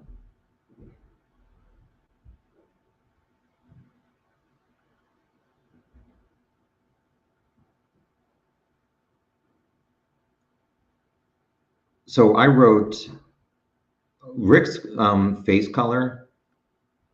Again, like, I'm not like trying to read too much into this, but if I notice something that seems different, I write it down. I wrote Rick's face, more color. Look up ceiling, shake head no. So it seems like his face may have been more red. I'm not 100% certain on that, but I thought maybe it was. Again, don't listen to me. So Mullen continued at the police department. They went to an interview room and they read Rick his Miranda rights and asked him questions. McClelland, what information did you gather about February 13th, the day of the murders, when you're talking to Rick on October 13th, 2022?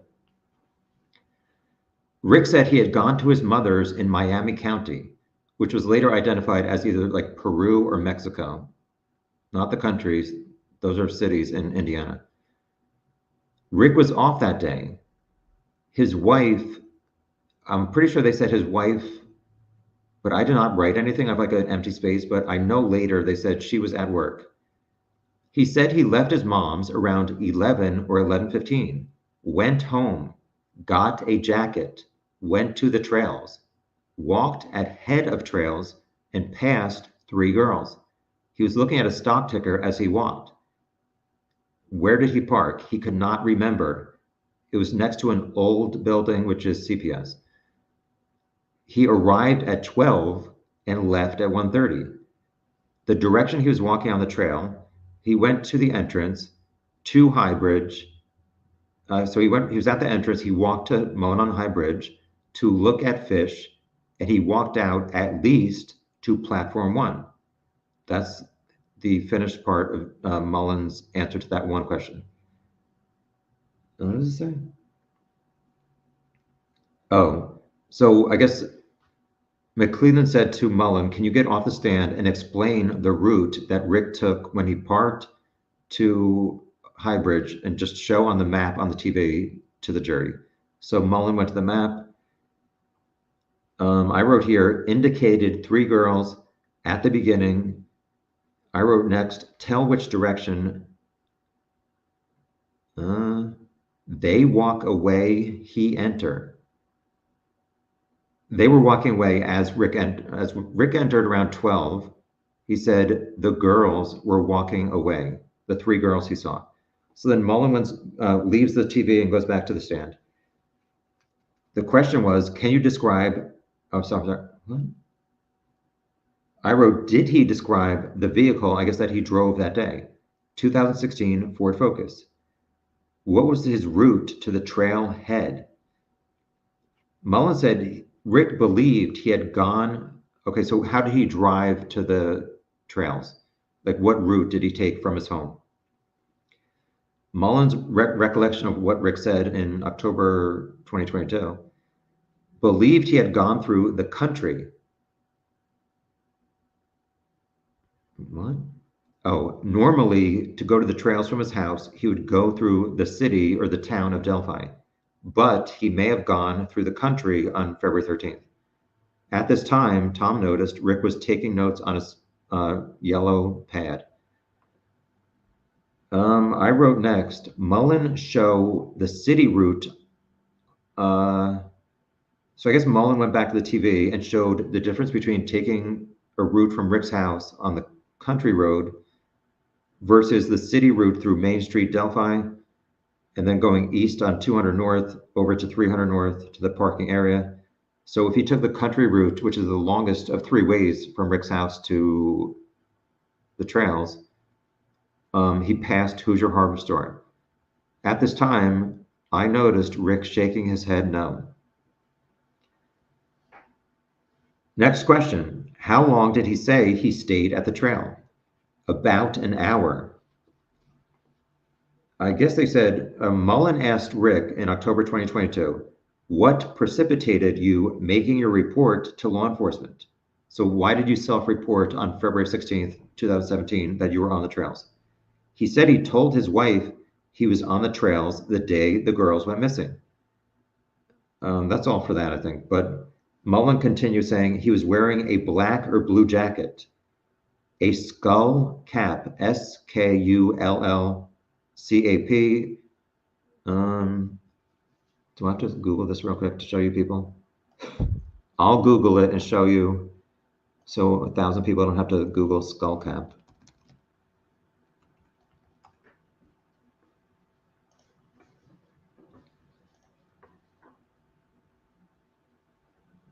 It's like, if you've seen my stuff, my stupid videos before, I always complain about like the Adam Levine from Maroon 5 beanie collection.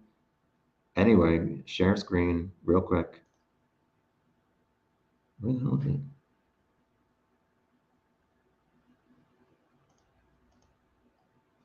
Oh, here we go. Those are skull caps. Let's see, can I make that bigger? It's just like a very tight, like it's a beanie, yada, yada, yada. We'll keep it moving. So Rick wore a skull cap that day. Also, on his feet, he wore military style boots or tennis shoes. Did he describe the three girls?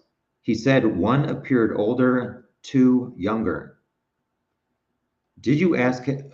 So on October 13th, 2022, when he was at the police station, did you ask him if you could look through his phone? He agreed, then changed his mind, became agitated, and walked out of the room. Page 100. How many pages do you think I'm going to finish with at the end of this trial? I'm currently at 100 for the first week. Here we go. I brought an entire ream of paper in my luggage. Did he recall what he told Dan Dulan the time he was at the trails? He couldn't remember. At this time, Tom noticed Rick looked down, shake head, moving body back and forth. I'm not sure if he's going like this or that, like that. Again, that's my description of Rick today in the courtroom when Mullen is talking. I wrote here, so during that October interview, they showed Rick a picture of Bridge Guy and they asked him if it was him. He said, this is interesting. So they showed Rick a picture of Bridge Guy and said, is that you? I wrote the answer that Mullen said, Rick said, if the picture was taken with the girl's camera, there is no way it could be him. And then he walked out of the room. So they show him a picture of Bridge Guy and say, is this you? Rick apparently says, if the pic was taken with the girl's camera, there is no way it could be me. Then he walks out of the room. I'm kind of paraphrasing that, but essentially, I'm pretty sure I got it close. What happened next? We did a search warrant of Rick's house. I missed the next question. After that, I wrote, ask question about car. Oh, I think they asked Rick if anybody owned his car, his Ford Focus before him, and he said no, he purchased it new in 2016. So this was at 12:07. We took a break. I don't know. I wrote 1:30. So I observed Rick some more. Rick turned to left. I wrote Rick turned to left when the jury is about to leave from the right. Lots of facial expressions. Wiped left eyelid. Like I said, I wasn't sure if he's crying when so I'm looking at this side, so I can't see his left side, but he like touched his left eye like up here. So it's not like he was like wiping tears, but he might have had to scratch. I'm not saying he was crying. So I wrote lots of facial expressions, wiped left eyelid, couldn't tell if maybe he cried. That's that. So I don't really like to publicly reveal private conversations. So I don't know who watches my videos on this case. And I don't assume like people know who I am, and I don't want people to know who I am or what they think. So I was not going to introduce myself to anybody in the family because I don't want to bother them, because like this case is so different for us than it is for them. And I don't want to say I know what they're going through, but I'm aware that it's something that I can't even comprehend. And it's some very strong emotions for Libby's family, Abby's family, and Richard Allen's family. Like they're all going through major mental stuff. So I'm not going to be like, hey, Kelsey, did you ever see my YouTube videos? Hopefully not. So I was sitting there during a break, and Libby's grandmother, Becky, came over. I'm not going to say exactly what she said, but she said she is aware of me, and she said some nice things. That's all I'll say. Next up, Rick yawned, looked at me for 4 seconds. Moving along. What does this say? Yeah, wait. Yeah, this is weird. Again, so Rick, this is during a break. In the front row is the media, and they like compare their notes during the breaks. So people were talking about how many pages, I think they were talking about how many pages that they've been writing during the trial, and Rick is like just standing 5 feet away from where they are. It's like, yeah, I've written this many pages during the trial, and Rick is just standing there like I don't know, it's just weird sometimes. All right, moving along. So now it's Baldwin's turn after the break to talk to Mullen. Baldwin's first question: you are so desperate for Rick's car to be on Hoosier Harvester camera, you lied to this jury. Objection from McClelland, sustained by Gull. Baldwin continuing: you testified that Rick told you on October 13th he possibly drove west on 300 North on the country road. Mullen says yes. Baldwin says, in your videotaped October 13th interview, it's available for the jury to watch, correct? Yes. They can see his actual words and body language. McClelland objected to this question, and it was sustained by Gull. Baldwin, in the October 13th interview, can you point out where Rick said he went west? Let me know when you find it. So he gives the October 13th, 2022 transcript of, I guess, Mullen and Ligett interviewing Rick at the police station. And so Baldwin is saying, show me in there where Rick said he possibly, point out where Rick said he went west on this country road, which would have indicated that he did go to the trails past Hoosier Harvester. When normally he said he would just drive through town. So he gives it to Mullen. I wrote, Mullen, look at this transcription papers for a few minutes.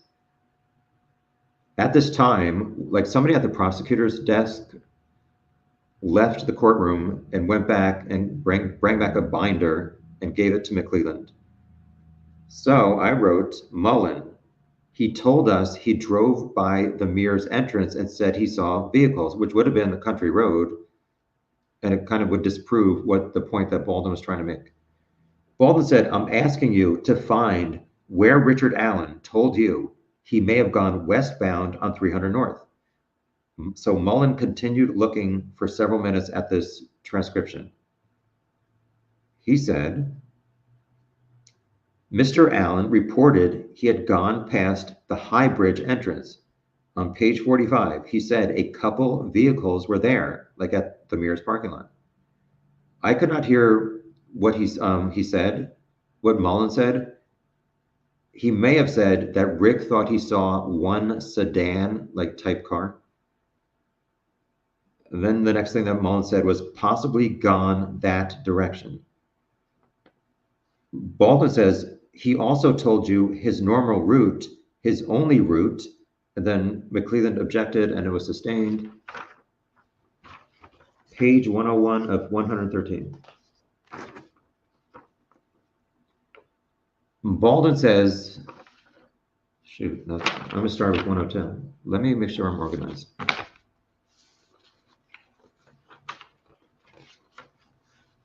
Okay. Page 101. Baldwin says to Mullen, you tried to find out if Richard Allen's vehicle was the same vehicle headed westbound on the Hoosier Harbor Store camera. Mullen said, I already surmised it was his vehicle. What did I write here? Rick checking something? Oh, Rick was clicking his pen on his pad at this moment. Again, don't read anything into it. I'm just giving you some inside the courtroom information. Baldwin, I guess he told Mullen, please read prior pages in the transcript. So for several more minutes, there was silence while Mullen was reading this transcript from October 13th.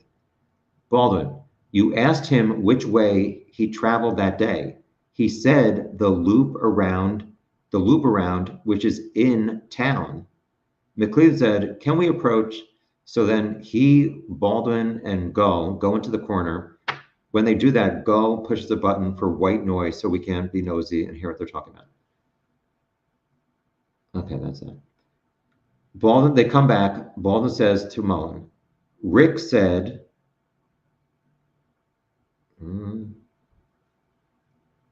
okay, Rick said he drove the loop 300 North eastbound. I'm sorry, some of this is like kind of fragmented. Said he possibly went, I did not get to the end of that thing.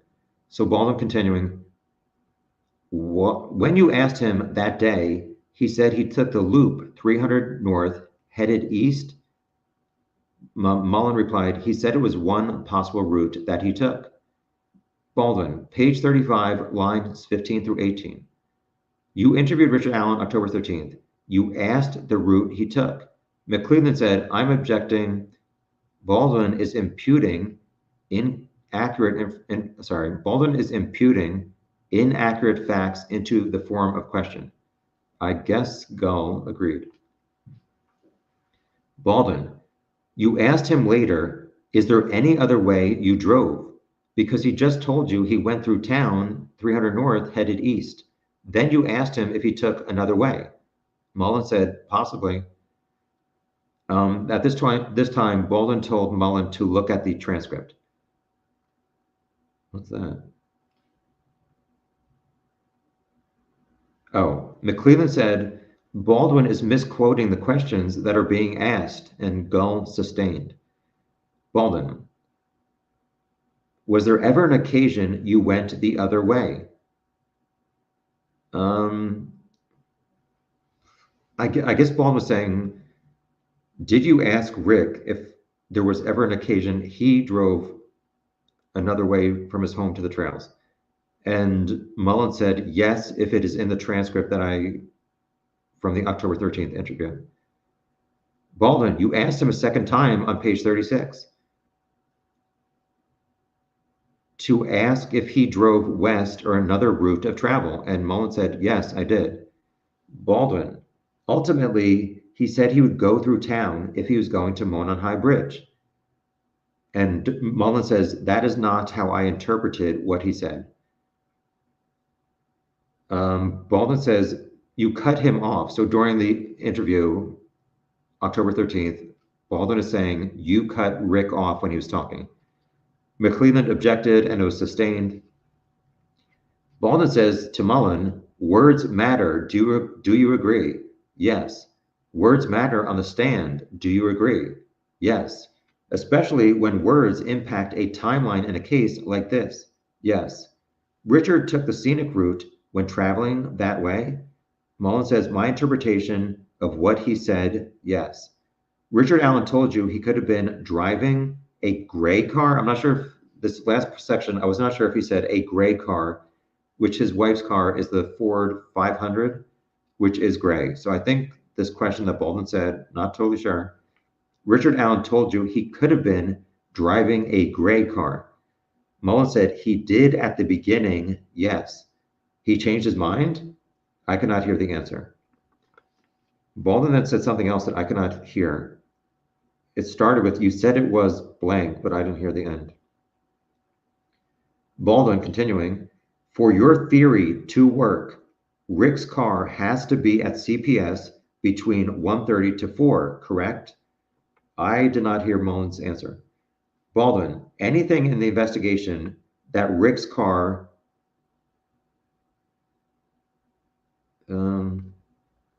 I wrote this down. I think I wrote it down wrong. I think Baldwin said, is there anything in the investigation that Rick's car was not at CPS between 1:30 to 3:30 or 1:30 to 4? Mullen said, not really. Page 102. Have you ever heard of Betsy Blair? I did not hear Mullen's answer. I guess Baldwin held up a photo of Rick's car and said, does this look like a car from the 1960s? McClelland objected and said, can we approach? There was white noise for a while as McClelland, Baldwin, and Gull argued in the corner. We did not hear them. They were discussing. Baldwin, were you the law enforcement in charge of evidence lost in 2017? McClelland objected because it was outside the scope of the questioning. Gull sustained. Baldwin rested his case. McClelland said, when testifying on direct, were you giving me direct quotes from Richard Allen? Not necessarily. Jury questions. There are 3 questions for Mullen. Number 1, were you in... Give me 1 second. Were you in the interview when Richard Allen said he did not remember which way he went to the trail? Mullen, yes, he did say that. Baldwin said, will the videotaped interview show that? Mullen says yes. Question number 2. Did you investigate how many 2016 Ford Focuses were registered in Carroll County zip codes? No. I think they should have. Number 3, did you look to see if Rick's other car was on Hoosier Harbor Store video? Yes, we looked. McClelland, did you see his other vehicle on the video? No. Did you see any other cars matching his car other than this 127 video? No, just Richard Allen's. Next witness, come on down.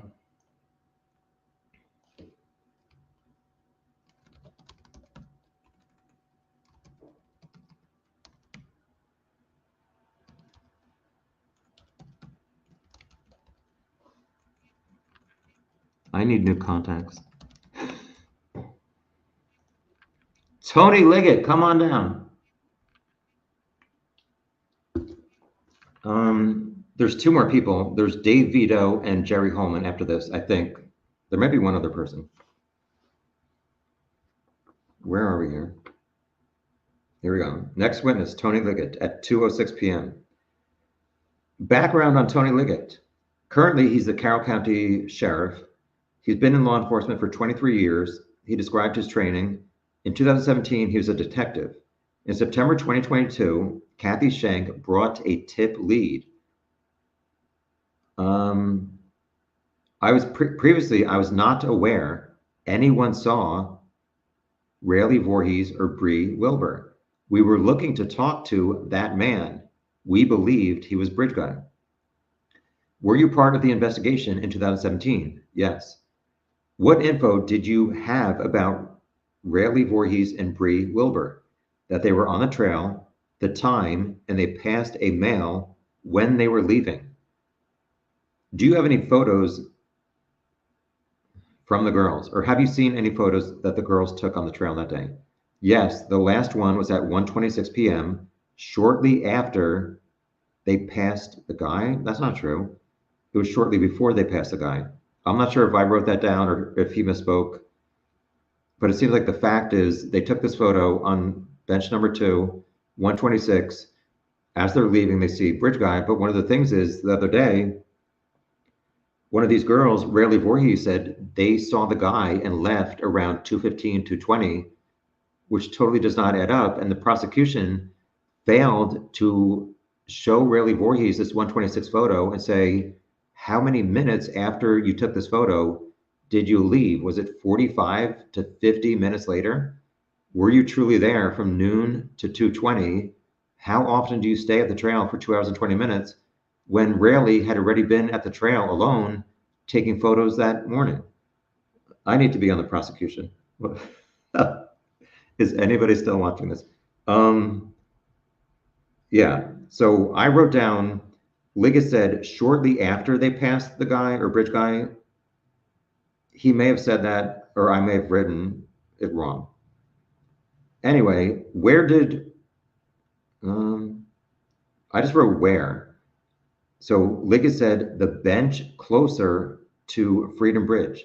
There was a picture taken at that bench. Ligett pointed to the area on the map. It's like near the start of Freedom Bridge. So Ligett went back on the stand. He was asked,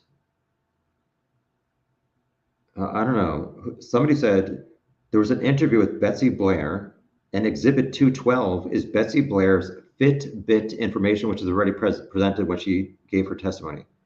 Betsy is on video arriving back at the Mears parking lot around 1:46 p.m., leaving 2:14. Although the other day they said 2:18, and for a long time it said 2:14, but I don't know, whatever. She saw one male on platform 1. The question was, what about evidence from Sarah Carbois? She was on 300 at 356, and Hoosier Harbor Store has her car driving east past the Mears lot, and then she saw a male walking west on 300. Do you have evidence from the crime scene? A .40 caliber Winchester round. Do you have evidence from Libby's cell phone? The cell phone was found under Abby's body, and the video shows a man in a blue jacket and jeans behind Abby on the bridge. Did you examine Libby's video in other formats? Yes, we enhanced it and stabilized it. So they showed this 43-second video for the third time. It's coming up, and more quotes from the girls from that video that we did not know previously, coming up in about 30 seconds here. Page 103 of 113. Can you tell me more about this Libby's video? So this enhanced video pauses, zooms in on Bridge Guy, and then zooms out, and it keeps the video upright. McClellan said this video is on a thumb drive, and I'm entering it as Exhibit 246. So on the TV, we're about to play this video. I think Ligett says, let me see. I wrote guys ... down the hill, but I'm not sure why. Zoom in, Bridge Guy. Oh yeah, so they played the video. And I guess on the video, on the audio, we hear guys down the hill. Then I wrote zoom in. They zoomed in on Bridge Guy. So I described this the other day. Not sure if you've seen it. So Libby is like, the video shows gravel at the end of the bridge. Then she lifts up the phone and you can see Abby. I was trying to count the number of train ties that were from the end of the bridge until where Abby is standing and bridge guy is standing, while I'm trying to like write down stuff and look back and forth. So if I'm estimating, bridge guy in the video is right around platform 6, maybe, I don't know, 25 feet behind Abby. And Abby is maybe approximately 10 railroad ties from the end of the bridge when they're captured on the video. But also, like, Libby's video goes down to the gravel and the ground sometimes. So I wrote here, zoom in, bridge guy just passed, coming this way towards the end, platform 6. How many times have you viewed this video, Tony Ligett? Hundreds. On my laptop, external speakers, and headphones. Did you listen to and view what is said on the video? So this is new information. Tony Ligett says the audio on the video and the dialogue from Abby, Libby, and Bridge Guy. Abby says, like I said, give me some slack here. I tried to write down best I could what I heard Tony Ligett saying. So these might not be exact quotes, but this is what I wrote. Abby said, is he right here? Then Ligett said, Abby also said, don't leave me up here. Libby said, see, this is the path. She whispered, that be a gun. Like kids saying like, that be a gun. Like, instead of that is a gun, she like used slang, that be a gun. Libby continued, there's no path here. We have to go down here. Then you hear guys. Then I think Libby says hi. And at this point, oh, no, sorry. So this is Tony Ligett saying what he hears on this video. You hear the bridge guy say guys. One of the girls says hi. I think it's Libby. And then Tony Ligett says, then you hear the gun rack. The defense team objected, said he's mischaracterizing evidence and Gull sustained. So they were supposed to strike from the record that Tony Ligett said, then you hear the gun rack. So then Tony Ligett says, you hear guys, and then you hear down the hill. So that's that. So he was asked, you had this information in September 2022, correct? Was there any new information from the Kathy Shank report? Correct.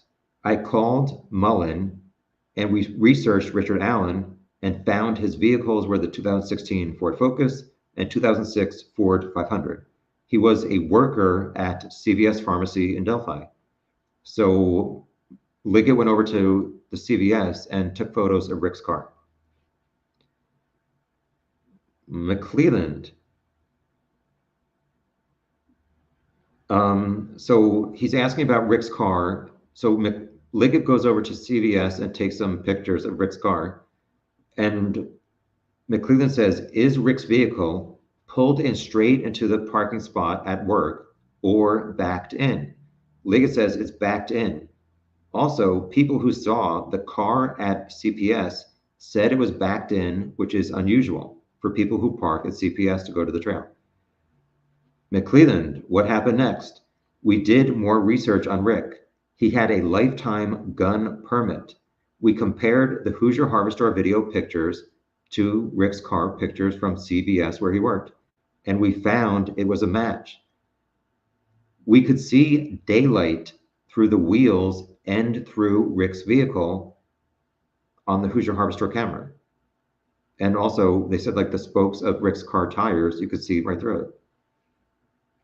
But like I said, they did not show us in the audience this video or these pictures, which I've been wanting to see for so long.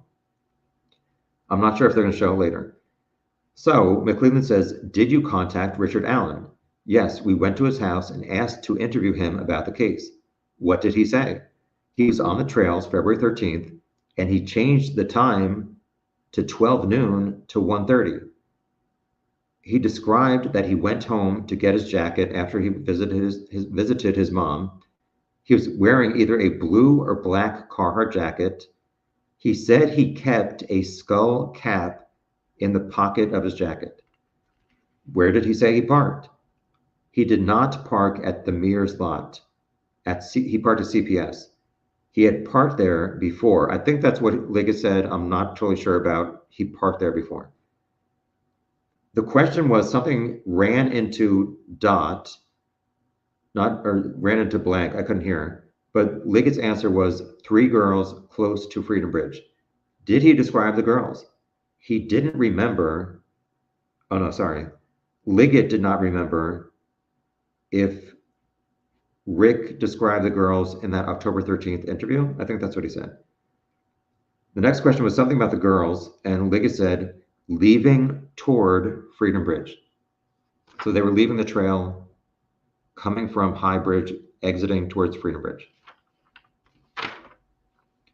Page 104 of 213. 213, no, 113. Oh my gosh. I did not hear the next question, but Ligett said he saw nobody else, which to me, as I said before, in my list of for and against Rick being guilty, he said he was there from noon to 1:30. We found out that there's Fitbit information and also Hoosier Harvester camera that shows Betsy Blair was doing loop-de-loops on the trail from like 12:03 to 1:15, and neither of them saw each other. And Rayleigh Voorhees was apparently saying hi to a variety of people. Everybody said hi back, and they never saw Rick. And Rick never saw them, and Rick never saw these other people that Rayleigh was saying hi to. I need more answers and questions. Thank you. Seriously, I don't know, there needs to be more of a deep dive into the times that these girls were on the trails. And I really think like the prosecution needs to hone in on this to clear up in the mind of the jury exactly when these 4 girls left the trail. Because obviously I don't know what I'm talking about, but I don't think they left at 2:15 or 2:20 like Rayleigh said. I think it was closer to 1:30, and I'll stop rambling in 1 second, because there's this guy, Bitterbeat Poet, on Reddit. His real name is Doug Rice. He died a few years ago. He posted on Reddit. Let me look at this real quick.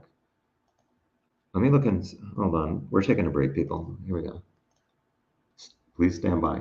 My Delphi folder on my laptop, properties. Let's see how much files I have. I became obsessed with this case at the 4-year anniversary of February 2025. My folder says Delphi. It's 4.05 gigs with 220 folders and 4,356 files. I tried to be organized. What am I looking for? Bitterbeat Poet. Bitter. Here we go. So he talked to this girl, Rayleigh Voorhees. I guess he was talking to her mom, who was asking her questions based on what this guy wanted to know. And I want to show you something, what he said. Give me 1 second.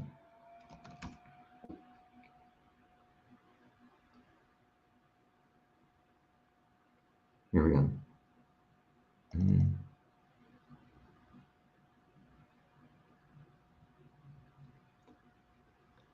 Please stand by. I think it's important. Give me 1 second. I might have to just describe it to you, and you'll just have to trust me.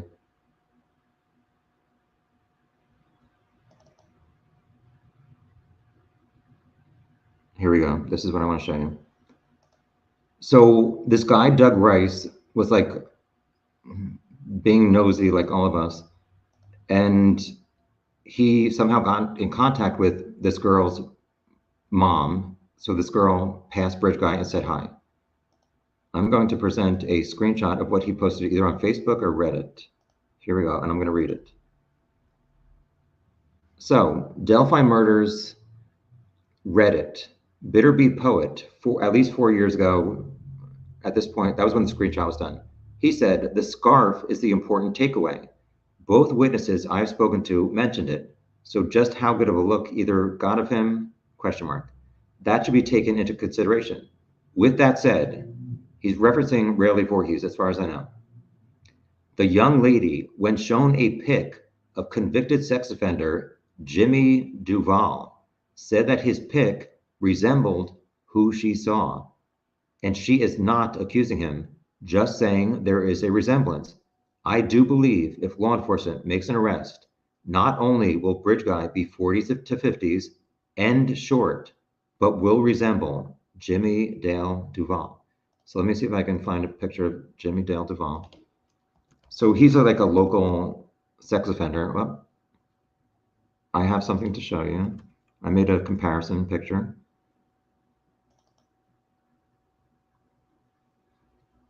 I did this like a long time ago. But I think it's important, and I don't know why Rayleigh is saying like different things now. I'll get right back to my summaries in 20 seconds.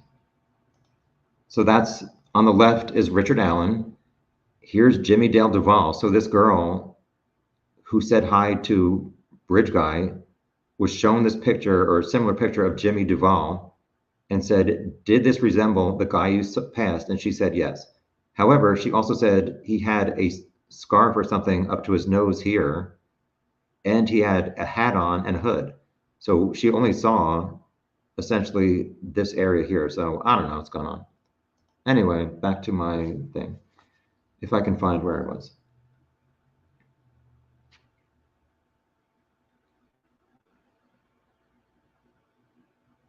I guess, what did I say? Oh, page 103. Oh, girls leaving toward Freedom Bridge.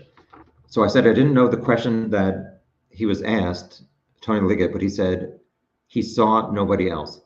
The next question was car. Normally, if Rick would go to Lafayette, he would drive the Ford Focus. If he would go to, he went to see his mom that morning in Peru/Mexico, Indiana. So it's possible he drove the Focus. The next question was, he was on High Bridge. Tony Ligett said, yes, the first platform to look at fish. Did Rick say he owned firearms? When we were at Rick's house in his garage, he told me, and I guess maybe Mullen, a recent story about someone in Rick's yard.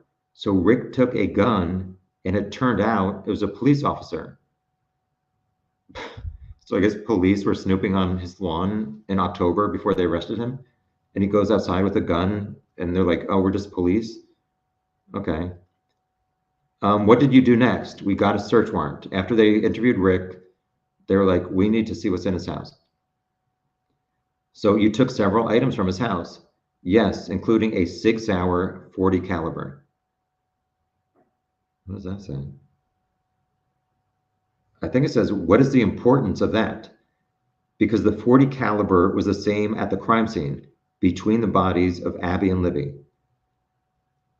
So the next question is, you did a search of his master bedroom and found ammunition?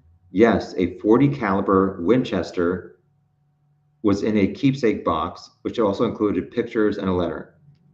Where was this 40 caliber Winchester unspent round, or just round?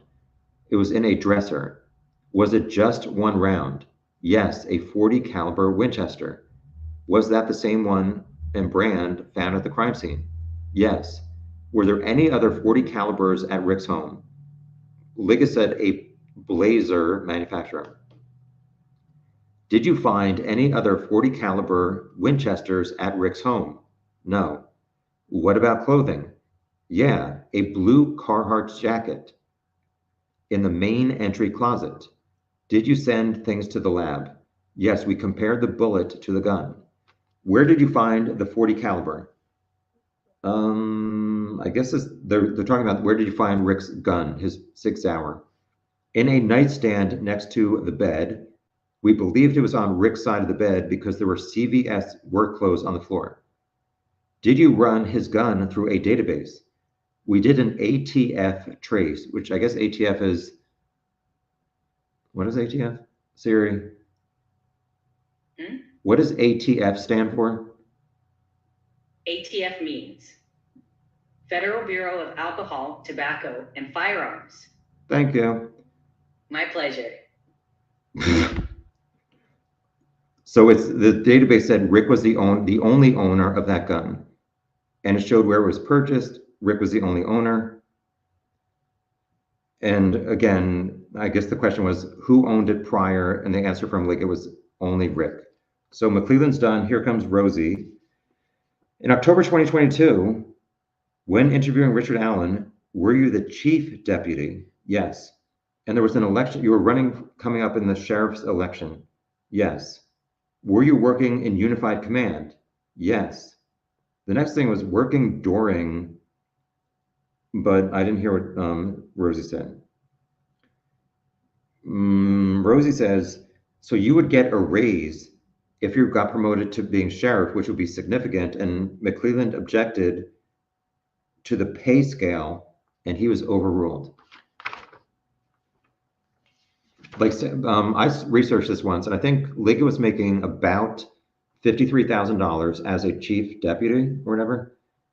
And if he won the sheriff's election, I think he would get like 92,000. So essentially like a $40,000 a year raise. However, which is awesome, obviously, I do not think there's any conspiracy to falsely accuse Rick or arrest him just for Tony Ligett to become sheriff to get a bigger raise. I truly believe Kathy Shank was going through this old box and she found it. Again, we had wondered if the reason that they went back and searched these tips was because this was soon around the time that police had been looking for 4 weeks in the Wabash River because Kegokio Klein said that he threw weapons in there. And there was this rumor that maybe Doug Carter got frustrated that after a month looking there, police did not find anything related to Keg and Klein. And he said, go back to the start and look at every tip. And that does not seem to be the case. It was Shankmeister going through this old box or something.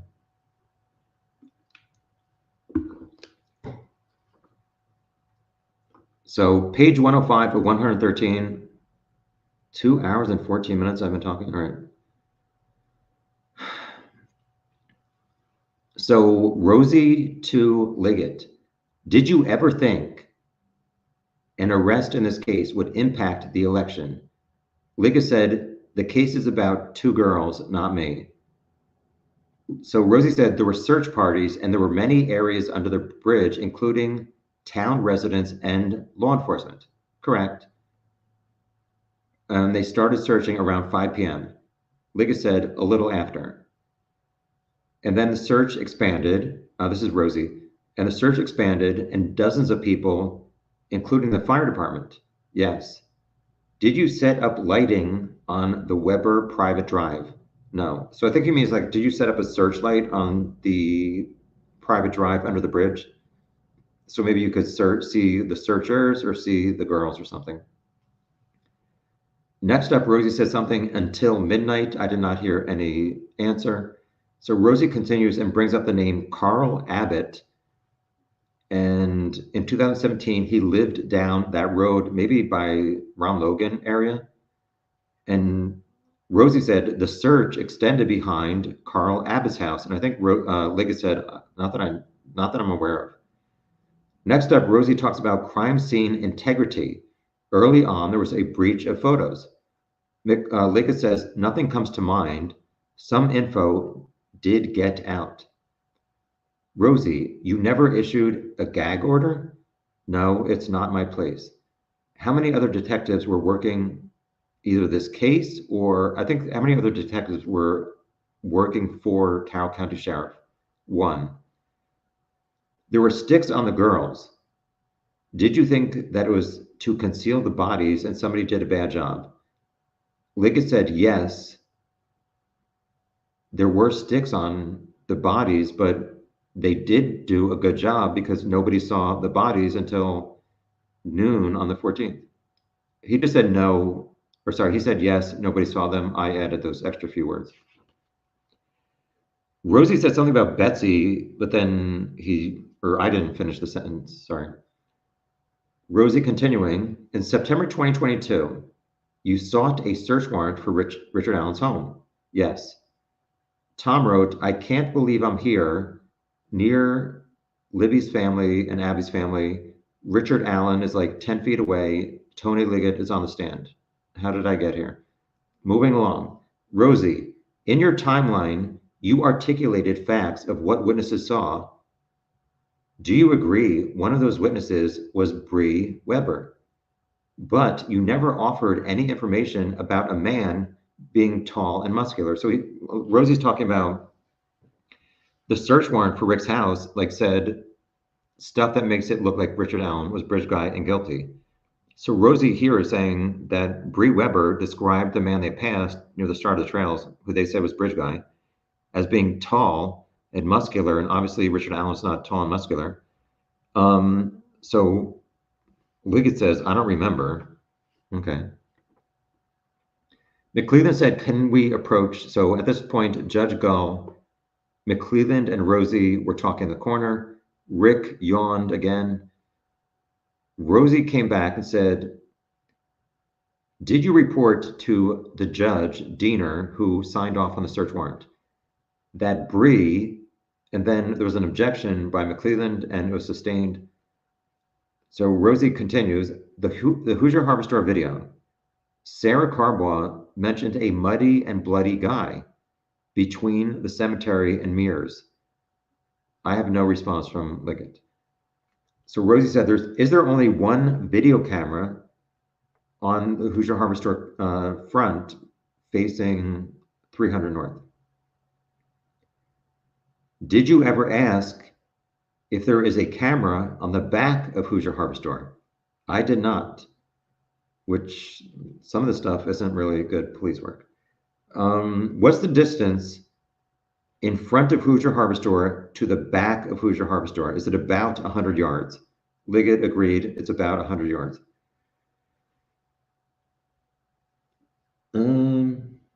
So Rosie said, I guess he's talking about bridge guy. The individual should have been on Hoosier Harbor Store camera, right? Correct. So yes, Rosie saying, if Sarah Carbois says, I see a muddy and bloody guy between Mears and the cemetery walking towards CPS and Hoosier Harbor Store, that man should have been captured on Hoosier Harbor Store video, and Ligett agreed. Rosie said, there is no individual captured on the Hoosier Harbor Store video. Correct. So Rosie said there's 2 to 3 options.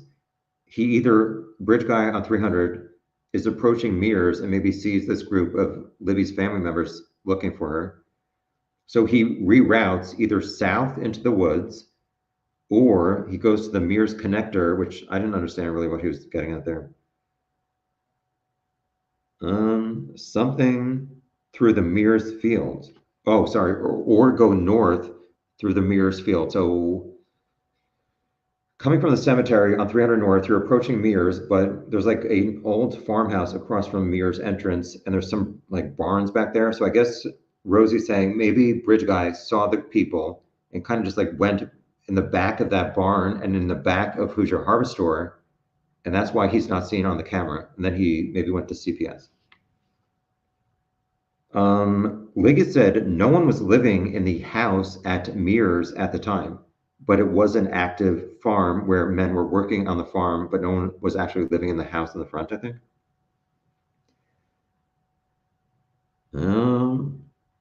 So Rosie said, if bridge guy took the Mears trail, could he see somebody? And Ligett said, correct. Did you send a search party on 300 Monon High Bridge headed west for oh yeah, so he's saying did a search party like go around 300 North Monon High Bridge headed west to look for any discarded clothing items? I did not, said Ligett. Page 106 of 113. Were there any searches done north of Hoosier Harbor Store? I'm not aware of any. If the individual from 300 North went north along the field line, did anybody on the search team or investigation look there? Ligett said, I'm not aware. Then Rosie mentioned some kind of Hoosier Harbor Store fence line. I have no response from Ligett. Rosie continuing about West private property and Anderson's, which is the business across from CPS. He said, Anderson's, did you search that area? I'm not aware. Did you search for evidence in that area? I'm not aware. Is it possible that bridge guy rerouted toward the crime scene. Ligett said, it's possible. Rosie mentioned Sarah Carbaugh's muddy and bloody inconsistencies in interviews. Ligett said, she said muddy the first interview. Days later, she said muddy and bloody. I'm sorry, I said the wrong thing at first. Rosie said about Sarah Carbaugh's inconsistencies in interviews. Ligett replied, she said muddy the first interview. Days later, she said muddy and bloody, which I think yesterday on the stand or the day before, she said, no, I said muddy and bloody every time. Rosie, is it possible Sarah Carbaugh didn't see anyone that day? Ligett said no. Is it possible Sarah Carbaugh panicked 3 weeks later? Do you find that odd? No. Did you know there was a 3-week gap between the murders and when Sarah Carbaugh comes forward? No. Did she tell you she was panicking for 3 weeks? I think Ligett said 2 girls were killed. No, I can understand how she would be panicked.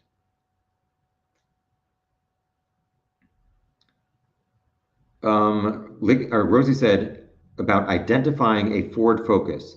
A Ford is not a rare car. Ligett said, sure, but the fact that Rick said he was there 1:30 and Hoosier Harvester video is 1:27, that's not as rare. He did not say that, but that was what he's going for. Rosie said, you never checked rims. Rims? I know those are car wheels, but I'm not sure what he was going for there. And Ligett said, they may have checked. I might have written the wrong word, sorry. The next thing I wrote was, would you be surprised to find Ford mass-produced these things? I guess he means like a Ford Focus, and Ligett said no.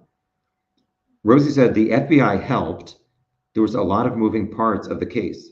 Some general disorganization was going on. And Ligett said, yes, in the early days, there was some disorganization. Rosie, were there tensions between local law enforcement and the FBI? No. Rosie said the FBI was relieved and McClelland objected and it was sustained. Rosie said the FBI was relieved again, and Ligett said, no, I called the FBI, so he was still working with them at some point. Rosie said Rick was interviewed in 2017 and 2022. Ligett agrees, yes. Richard Allen was not a suspect in the investigation.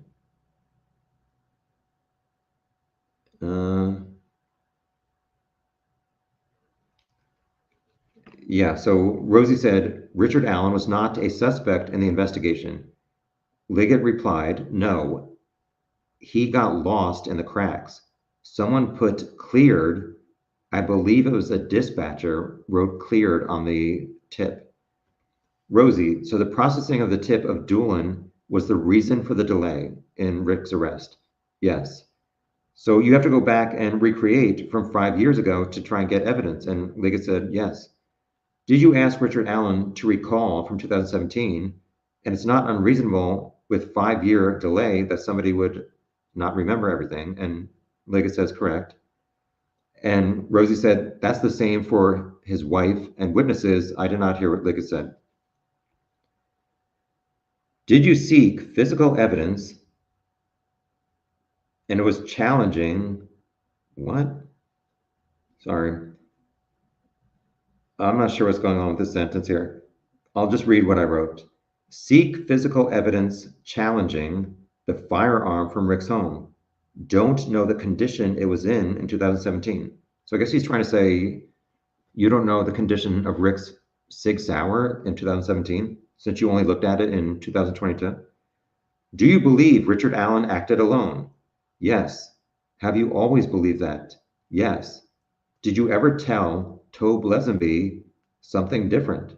I may have told him previously I was open to anything. It's part of being a good investigator. We're almost done. Well, not really. We're getting closer. Page 107 of 113. And then I have to go to bed again. Here we go. We're continuing with Rosie. Rosie said, I guess he's talking about the video, the 43-second video. You can't see Bridge Guy's mouth talking. Ligett said, a bit of a stretch. Pretty sure she would have filmed that. Rosie, law enforcement collected samples, examined, and there is not one iota of DNA connecting Richard Allen. Ligett said, none. There's lots of digital information, cell towers, cell phones. Again, there's none of those connect Richard Allen. And Ligett said, yes, that's correct. None of them do. Rosie, there's no digital evidence that connects Richard Allen to the crime scene.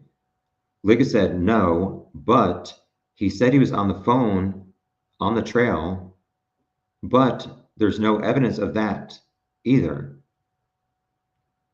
We'll get to that later, I think. Rosie said, there were clothes missing from the crime scene. Ligett said, yes, but they were never recovered, and they were not at Richard Allen's house. I think it was one sock and one pair of underwear.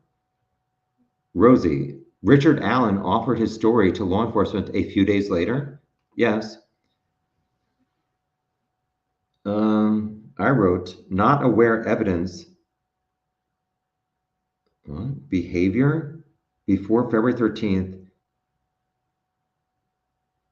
I think that what Rosie was saying, you're not aware of any evidence that Richard Allen showed any behavior before February 13th that he was interested in killing Abby and Libby. And Ligett said, no, there's no evidence about that. After the girls were found dead, Richard Allen did not flee the community. Ligett said he was hiding in plain sight. And Rosie said, those are not your words, they're Mr. Carter's, Doug Carter's. And Ligett said, yes. You testified that it was interesting that Rick backed into his parking spot at CVS. Yes.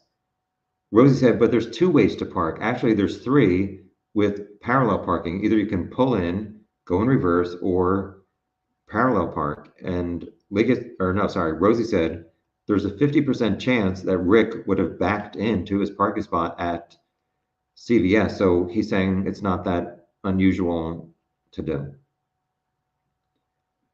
When Richard Allen was arrested, was he detained in Carroll County Jail? Ligett said, our jail holds 34 people, but we've had over 50. McClelland asked to approach, so then again, McClelland, Rosie, and Gull have a discussion in the corner. They come back. Rosie said, you testified there was one .40 caliber round found at Rick's home. Yes. Actually, there was another. And actually another was Rosie's talking. Ligett said, blazer. Rosie said, did a second round come from the closet? Ligett said, I don't know about the closet. Rosie asked another question, which I don't have, but Ligett answered, there were a lot of things taken. Rosie, was the blazer bullets or rounds from the magazine? So a handgun has, I don't even know what I'm talking about. Like there's something under here called a magazine that holds usually like 10 rounds. And so that's what's called a magazine. That's like the basic thing, which I'm sure I got wrong. So Rosie said the blazer rounds were from the magazines, and Ligett says correct. Rosie, the bullet from the crime scene, how many photos have you seen of this bullet at the crime scene? Ligett said, I've seen photos of the bullet from a lab, but not at the crime scene. Okay. Rosie says, it's the bullet that led to your arresting Richard Allen, and you didn't see it? Question, I didn't hear what Ligett's response was, but I agree. Like, why isn't Tony Ligett aware of that photo if he's one of the lead investigators and arrested Richard Allen? Rosie, what other information, blank, I didn't hear the answer, but Ligett replied, 3 girls. Oh, okay. So Rosie was saying, without the bullet, you had no reason to arrest Richard Allen. So then Rosie says, well, what other information did you have without the bullet to arrest Richard Allen? And so Ligett says the 3 girls that Richard Allen said he saw, but there was not a group of 3 girls. The 127 Hoosier Harbor Store camera, Betsy Blair sees him, Sarah Carbois sees him, and the bullet is the response from Ligett. Rosie says, but Betsy Blair saw a man that she described as boyish. Ligett said, excuse me, to her, he was boyish. How old was Richard Allen at the time? 40s. Page 108 of 113. Betsy Blair saw a man with brown poofy hair in his 20s and 30s. Well, that's what she said. And Ligett said, correct, that's what she said. Do you think Betsy Blair is credible? Yes. Her description doesn't match. Neither does the 3, Rosie said, her description doesn't match Richard Allen.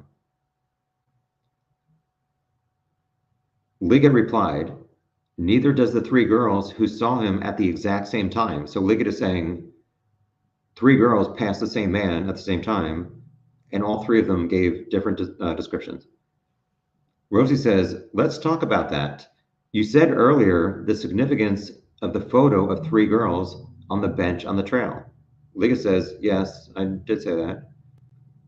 Rosie, your belief those 3 girls saw Bridge Guy shortly after taking that photo. Correct. The 126 photo. Yes. And Hoosier Harbor Store car is at 127. Sorry, no.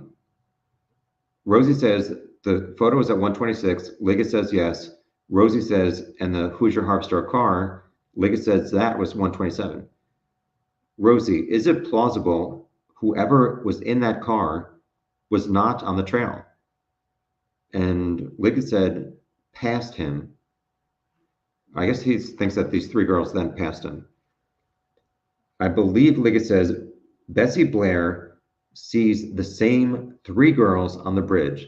So I think this is what he means, because in the PCA, it said, so Betsy Blair she was on the trail from noon or 12:03 to 1:15. She had to go to the bathroom, so she went to the Delphi library. She left at 1:15. Her car is seen back at Hoosier Harbor Store going back to Mears at 1:46. So a few minutes earlier, she goes under an underpass, which is to like the left or west of Hoosier Heartland Highway and Freedom Bridge. And as she's going under that underpass, she saw the 4 girls. And so if her car is seen at 1:46, that means like 2 to 3 minutes earlier is when these 4 girls had already gotten to this overpass, which I don't know why the prosecution didn't bring that up before when these 2 girls were testifying, because the last thing in the jury's mind is that Rayleigh is saying, we left at 2:15 when there's other evidence that ain't true. Well, all right, so next. So what does it say? So Ligett says, Betsy Blair sees the same 3 girls on the bridge, but it should have been 4. So I wrote here, he means the overpass. And then Ligett says, and then Betsy Blair is on video at 1:44 or 1:46.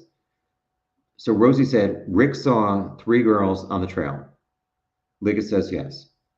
The next thing says, that's not even accurate. And Ligett says no, although I was not concerned, but I was confused why Rosie even said that Rick was being inaccurate by saying 3 girls and acting like he really did see 4 girls. I don't know. Rosie, you watched the 43-second video. People have lots of interpretations of what is said in that video. And Ligett says, correct. So Rosie said something about a creepy description. Would somebody describe somebody as creepy if they're dressed in all black? Ligett says, correct. Final question from Rosie. Earlier, McClelland asked about collecting the gun at Rick's house, and the lab was looking for a Sig Sauer or a Smith & Wesson. and they could match it to the bullet or rounds found at the crime scene, and Ligett says correct. So McClellan comes back and says, when you searched Rick's home, was the bullet in a hope box, which is essentially like a keepsake box? Ligett says, yes, there was a .40 caliber Winchester in this keepsake box on Rick's dresser in his bedroom. And a .40 caliber Winchester was also the round found next to the bodies. McClellan, were any other .40 calibers rounds found in Rick's house? And Ligett says there were .40 caliber Blazer rounds in the magazines for the gun. So then McClellan said, were there .40 calibers in the magazines? And Ligett says, I know of the one in it. Okay. And McClellan said something about others, and Ligett said one other. McClellan, was there ammunition in the magazines? Blazer is what Ligett said. Did you find any other Smith & Wesson Winchester in Rick's house other than in the keepsake box? No. Rosie suggested memories get better closer to the time of the murders. Yes. In your opinion, is it better? Hold on. I think McClellan said, in your opinion, is it better memory closer to 2017 or 2022? Ligett said, yes. Rick said in that 2017 interview that he was on the trail 1:30 to 3:30, and then 5 years later, he said noon to 1:30. That was a pretty good point. Page 109 of 113. There was a question that I did not hear. So then I guess McClellan is going on. There were rounds at Rick's house, and there was never a determination that suggested any marks object. I'm not sure what that's about, sorry. Actually, this is, I think, Rosie asking this question. Yeah, I'm sorry, I'm not sure what that's about. So I think Rosie asked, did you read Melissa Oberg's report? She is the Indiana State Police analyst who looked at this unspent round to match to Rick's gun. Ligett said, I read the lab report. You mentioned a keepsake box. What does it look like? Ligett said, it's a wooden box that had a wristband, and people keep it with important things inside of it. Were there any marks on that round and firearm at Rick's home? No. So I think you're saying in that keepsake box, there was a .40 caliber round. Were there any marks on that round? I don't know. And the firearm, I guess he asked if it, I don't know. I wasn't sure if he was saying, did you also test the round found in Rick's keepsake box? And if so, did it match as being ejected or fired from Rick's gun? Ligett said no. There were no jury questions. I wrote, Rick yawned. So we had another break. Rick yawned and stretched, and he was looking into like the audience, and then TV reporter Russ McQuaid started walking towards the front, and Rick turned around fairly quickly. But then soon after, he turned back around to the audience. Auger from the defense, the attorney, showed a paper with photos to Rick, and Rick was like examining it. Yeah. Well, I wrote here, like, so Rick is like 5 feet from these reporters, and they were talking about like their notes, trying to clarify what they had just heard. And they were like, yeah, he changed his timeline. And like Rick is just right there. It was just like so awkward. All right, so after the break, here comes Baldwin asking Tony Ligett questions. Actually, he's not. So Ligett was finished, sorry. So before the jury came back after the break, Baldwin said, is Jerry Homan going to testify today? Because certain questions I don't want to run afoul. I want to take care of this discussion now, or do you want to do it when the jury comes in and they have to go back out later? So McClellan said Dave Veto is the next person to testify. Yeah, I'll change that. So we have Dave Veto and then Jerry Homan, and then I'm going to bed.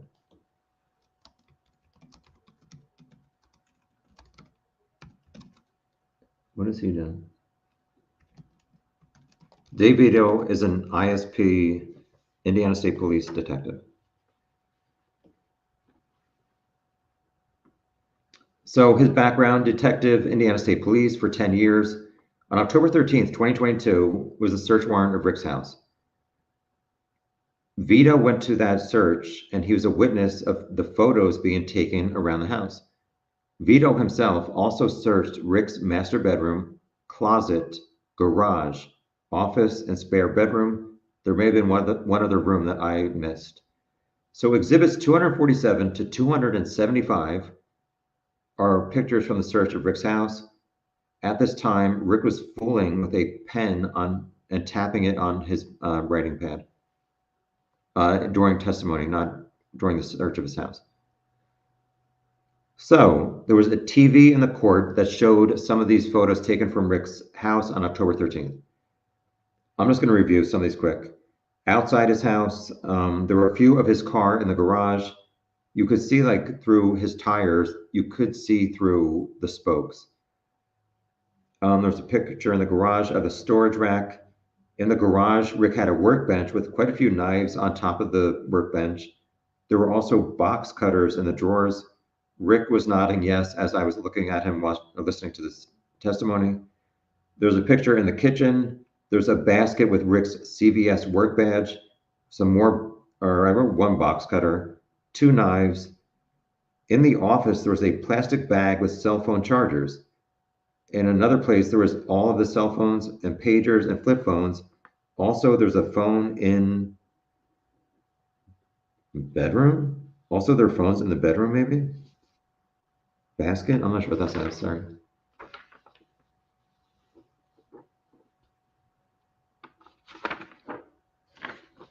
Page 110 of 113. All right, we're almost done. So Vito said, of these phones, only one was not recovered, and it was the one from 2017. There was some kind of objection. I did not hear the response from Judge Gull. I guess Vito said, we were not able to find the phone with the 2017 MEID that Rick gave to Dulan after Dulan called that phone number and Rick answered it. That ain't good. There's some kind of reference to 2 phones and 2 walkie-talkies. Oh, these were pictures. Sorry. Yeah, these are pictures that they took of. So there were 2 phones and 2 walkie-talkies that may have been in the bedroom, but I'm not sure. There was another photo with a lot of different knives. In the master bedroom closet, there were gun cases, shoes, and boots. What does that say? I don't even know what that says. Foyer, maybe? I don't know. I don't know what that says. So after that, I wrote coat closet. So they took a photo of this this blue Carhartt jacket. I wrote, there's a white label. So I guess it was zipped down and like maybe around halfway near the zipper, there was like, I don't know, it's like a rectangle. If you know Carhartt, they're usually like a square that's like white and orange, but this one was like here, a little bit more rectangular. I'm gonna have to look at some other Carhartt jackets to see if I can find what I saw today. So I wrote white label, blue hooded jacket. Halfway up on the right side of the picture was the label. I wrote, I could not see material of the jacket to see if it matched the bridge guy's material, which I thought was like loose enough that you could see the outline of an object in bridge guy's front pocket. I said, or I wrote, but overall, the jacket was not so dissimilar from bridge guys that I could rule it out as not being bridge guys. So somewhat like bridge guys, I'm not discounting it. I would need to see a better look at it or whatever, a closer look. I'm not sure if they're going to pull it out during the trial, like the actual jacket. and show the jury. There was a photo of Rick's gun, his Sig Sauer. There was a photo of a .40 caliber Blazer in the gun magazines. Something about Smith & Wesson. And maybe Ligett said, there may have been a question about what does S&W stand for? Oh, this is Veto, sorry, not Ligett. So Veto said it's a .40 caliber Smith & Wesson. Blazer is the name of ammunition. So the next photo was this keepsake box exterior. After that was a photo of what was in the box. Some of the items were prior employment records, the .40 caliber hollow point Winchester round, similar to the one at the crime scene. And also in the box, there was something about graduation and something else. Next up was a close-up photo of the round in the box. I wrote, both this rounds in gun have S&W. Oh, I guess there was a question saying, do both of these rounds in the gun have the S&W marking? Veto said they're different manufacturers, but both have S&W for the same caliber. Next up was a photo of a photo album. And it showed pictures of Rick at Monon High Bridge. I wrote here, Rick's family had gone to the trails.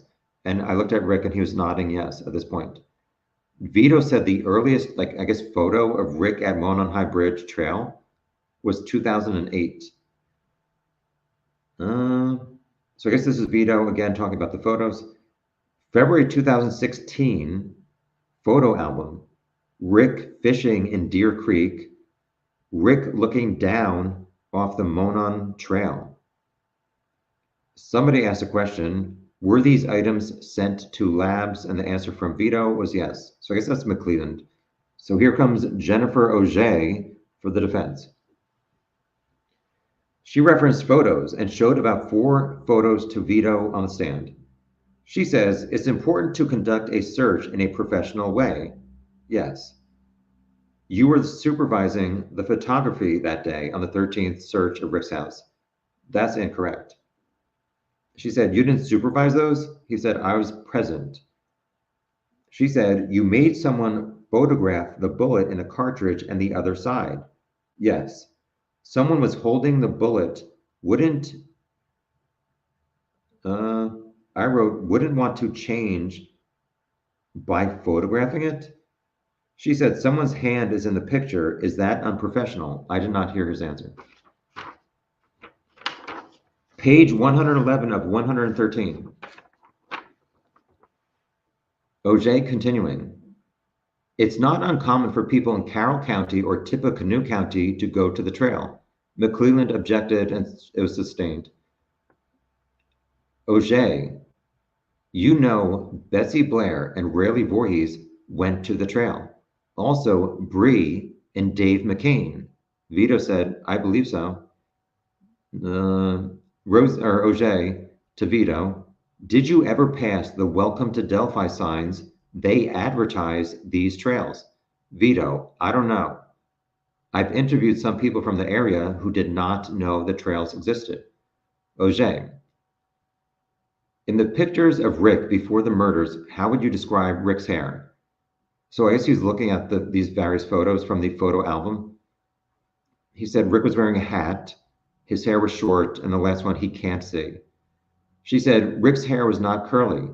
I can't tell. Were you present for Rick's interviews? Yes, from another room. What was the length of Rick's hair at that interview, or those interviews? I don't recall. You took a lot of photos of knives. Yes. Rick has a fishing license. It's not unusual for someone who fishes to have knives. I don't know. It's not uncommon for people to have box cutters. I did not hear his answer. She said something about people recycling phones. I did not hear the answer. And then I didn't hear this next section. I wrote, don't know, space, question mark. So I read a question mark when the attorney finishes their question. After that, I wrote, Veto said, appeared they kept a lot of phones. So I guess the Allen family, I guess they collected 16 phones or something. Auger said, maybe they changed their habits of recycling phones. I did not hear a response from Veto. Next up, Auger said, blue Carhartt jackets. Lots of people have those. I don't know. Lots of people have 6 hours. I don't know. What is your role in the investigation? He said full time for a while. And Auger said, and you don't know what evidence was collected? He said, I came in late. But wouldn't you get caught up? I don't know what he wrote here, or I wrote. I think he said, I don't know what he said. He may have said there was a lot to catch up on. I'm not sure. Sorry. She said, did you send Rick's jacket to the lab? I guess he said, I don't know what he said because I didn't write it down. She said, was it tested? And Veto said, I believe. Was there any link to the murder? And he said, not that I'm aware of. I don't know. I wrote quotes next, but I'm not sure what that's about. Auger, Rick's car, any link to the murders? And Veto said, the Hoosier Harvester camera. Auger said, can you prove that? And Veto just said, I believe it's his car. Can you see his license on the car? Veto described his reasoning why he thinks that is Rick's car on the Hoosier Harvester camera at 127. Anything you tested inside Rick's house, link him to the murders of Abby. I do not think so. Anything you tested inside, link him to the murder of Libby. I do not think so. Page 112, the second to last page. Did you find Rick's knives, anything that linked him to the murders of Abby and Libby? No. A sock and underwear were missing from the crime scene. Yes. Did you find a sock or panties in the search of Rick's house? No. Sarah Carbaugh gave a description of the man on 300. He said, I don't recall. And she said something like, but that helps you establish your timeline. And I didn't hear his answer. This is Auger. Sarah Carbaugh said, I guess Bridge Guy had a lot of blood, and that transfers to clothing. Did you test Rick's car for blood? Veto says somebody in law enforcement explained to me it could be dried by that point, which to me, I was like, seriously? Like, seriously? If they're killed at 2:30, her phone stops moving at 2:32. If Bridge Guy was walking and seen around 3:56 and got to Mears a little bit after 4, in an hour and a half, the blood would have dried so much that it would not have shown up in the car at all. I mean, I don't know. Maybe he had, I mean, it's possible. Whoever Bridge Guy was, like I said, I'm not saying it's Richard Allen at this point. If he had a blanket in his trunk, took off the jacket, and then put it on the blanket, then maybe it would not transfer. But then Sarah Carbaugh said the bloodstains were on the jeans. So how could he sit on the car seat and not transfer blood? Although maybe he did not have blood on his rear end where he's sitting on the driver's seat. I don't know. I'm talking as I try and figure it out. We're almost done, people.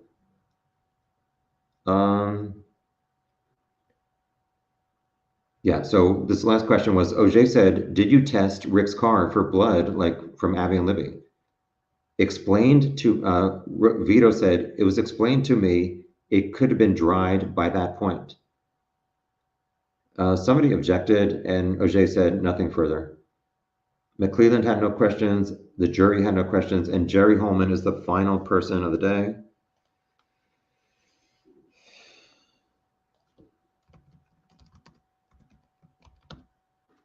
ISP, I don't know, what is he doing?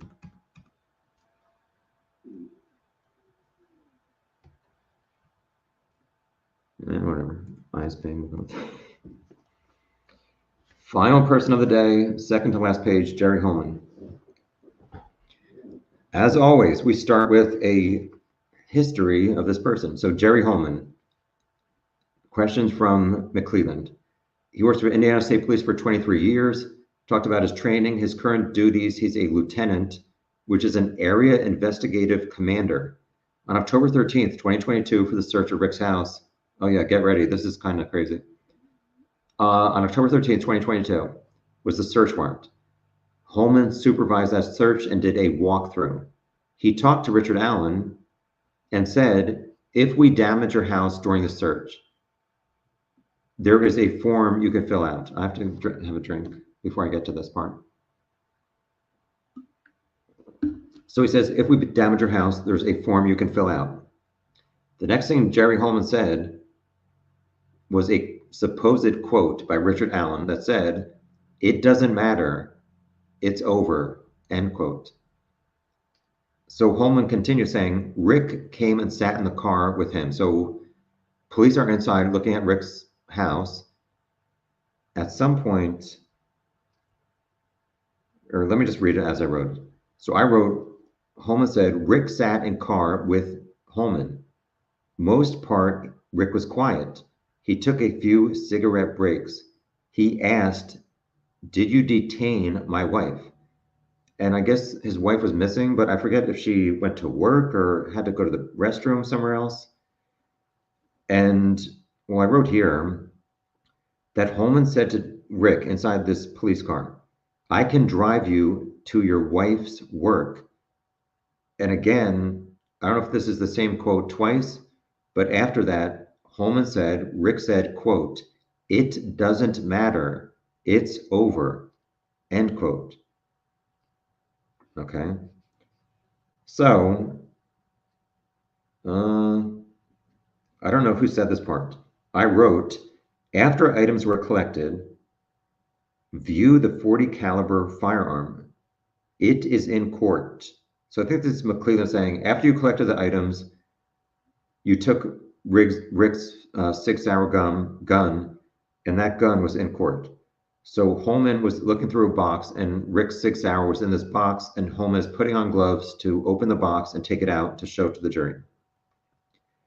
At this time, I wrote, Rick is writing on a pad while Homan was putting gloves on. McClellan said after the gun was out, or maybe while he's still taking out, I wrote, read the serial number. So I guess Homan read the serial number on the gun. It was entered as exhibit 276. I wrote, open the box. At that point, Rick handed a note to Baldwin. Soon after, Rick handed a second note to Baldwin. My vision is not good enough to see it. McClellan said, no other questions. Baldwin said to Homan, by the time you rolled into Rick Allen's house, it was a few hours after his videotaped interview. Homan said yes. Final page, 113. So Baldwin says to Homan, after this fairly explosive quote of what? I should remember it. It doesn't matter, it's over. So Baldwin wants to question if that's true or not, a true quote from Rick. So Baldwin says to Homan, did you have a tape recorder? Homan says, no, it wasn't an interview. Baldwin, did you have a cell phone? And he held up his cell phone, which Judge Gull doesn't like cell phones. Did your cell phone have a tape recorder on it? Homan said yes. But you chose not to record. Yes. A few hours earlier, Rick asserted his innocence. I did not hear a response from Homan. Baldwin. So Rick knows he's been accused of killing these girls at the time he's sitting in the car with Homan. Homan says yes. Baldwin.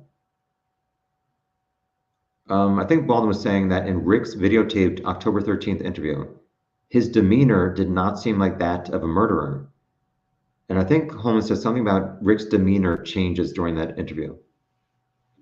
So Baldwin said Rick lived in a neighborhood, so everyone in the neighborhood knew that law enforcement came to Rick's house to search it. And Homan said yes. There was some kind of objection that was sustained. Baldwin asked how many times was the box containing Rick's gun opened by law enforcement and lab? Homan said, I don't know. It was the second time that Homan has opened it, and he knows that it was opened once for the analysis. So at least 3 times. Baldwin, is Betsy Blair a credible witness? I did not hear the answer.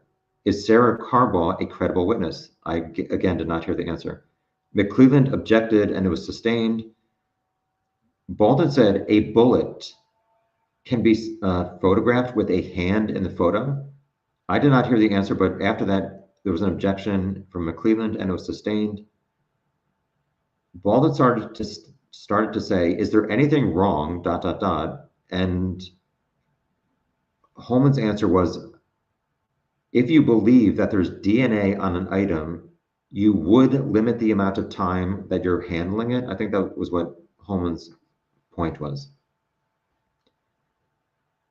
Baldwin said, so we should expect there to be lab photos to show the bullet from all sides. So to show, I don't know if he meant the one from the crime scene or the one from Rick's keepsake box.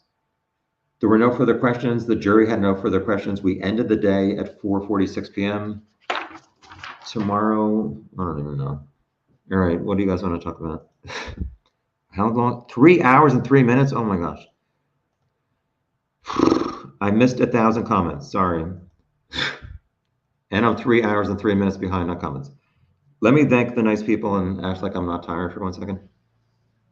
Please stand by.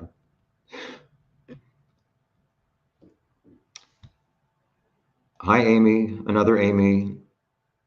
Tom, you're my favorite. I hope I run into you before you leave Indiana.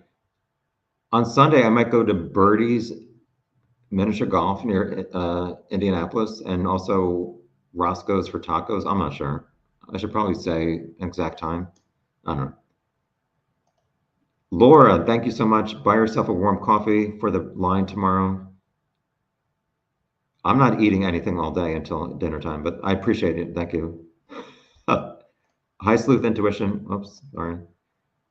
Keep being you. Thank you. I know I'm not normal. Justice for Abby and Libby. Hopefully, I don't know. My mind has gone back and forth. The other day I was thinking, is Rick truly innocent? And then, I don't know, some of the stuff is not looking good for him, but also some of it is looking good for him. They have not found any DNA. I don't know. I guess they're saying they could not find his phone to even see what he was doing that day and if he truly was looking at a stock ticker. Hi, Cece, a Rubens for you. Thank you for all you do to bring us quality info. Thank you. Yeah, my last time here, I had a Reuben from the sandwich shop, but like I said, after the morning session ends, you have to go right into the line again, and I don't want to leave and not get into the afternoon session, so I don't take a lunch break. Thistle's last stand. Don't look now, but true crime is your vocation in life. I don't think so, but thank you. B. Rob, thank you again for 3 days in a row of generosity. I truly appreciate it. Thank you for not thinking of the question. Thank you, Marge, for being in charge. Kevin, thank you so much. I got a pepperoni pizza the other day from Pizza Hut. Thank you, Kevin. Mahalo. This account, you're appreciated also. Alec, it was so nice to meet you this morning. Alec is so generous. Thank you. Alex said, I think this should cover at least a medium blizzard as well as your well-earned post-dinner treat later tonight. Was very surreal seeing the area, etc. today, but worth the early morning trip. Yes, Alec, it was nice to meet you this morning. Finally, Vanessa, thank you so much for your generosity. I appreciate it. I obviously need to go to bed, but I'll answer a few questions. Yeah, I'm sorry that you guys probably have so many questions about what's going on, but honestly, I'm just so tired. Badass American. Tracy, the boots, if he's 5'6", would make him 5'8". Pointy hoodie would make him 5'10". Yes. I've said many times that the hoodie could be, I mean, up to like 3 to 4 inches. However, that's on the top of his head. And if one girl said, I came up to his shoulder, that would not change the height. I really fault the prosecution the other day for not following up with Bree Weber. She said he was taller. They never said, okay, well, how tall were you in 2017? The jury needs to know, like, some clarification on this stuff. And I feel like the prosecution is missing an opportunity to give the jury some better facts to make their decision.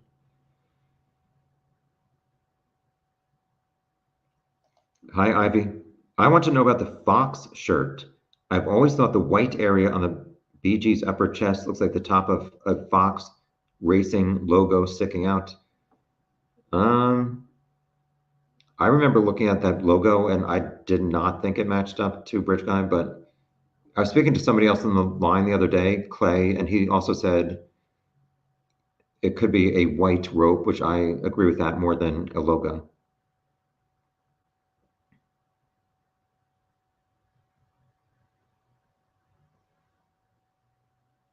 Hi, Susan. Richard Allen lied. He knows what he wore that day as well as the route he took to the trails. Yeah, so I really wanted to see this Hoosier Harvest Store video, and they didn't show us, but obviously the jury is the one who needs to see it, and they have seen it, so they'll have to make up their own minds about whether it matches Rick's car and the Hoosier Harvest Store video. But it was interesting to find out that Rick, when he first called or contacted police, he said, I was there 1 to 3. That was February 16th. 2 days later, he said 1:30 to 3:30. And 5 years later, he says noon to 1:30. So the first two times he placed himself on the trails at the time the girls were killed.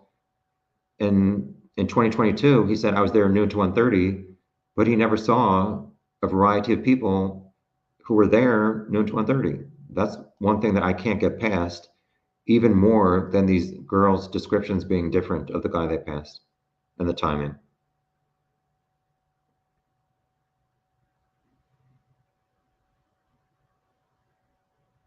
Hi, glow with the flow. Can Tom share that car video? Like I just said, it was not, I do not have the Hoosier Harvest Store video, and it was not even shown on the big screen TV, nor were the screen capture. So I have like this freaking list that I wrote to try and compare the photos I've seen of Rick's car to the Harvest Store camera, and I didn't even get a chance to do it. What are we at? I'll try and go for another 20 minutes because I know a lot of you have questions, I guess, or do you? Don't you? I can't even see comments from a long time ago. What are we doing here?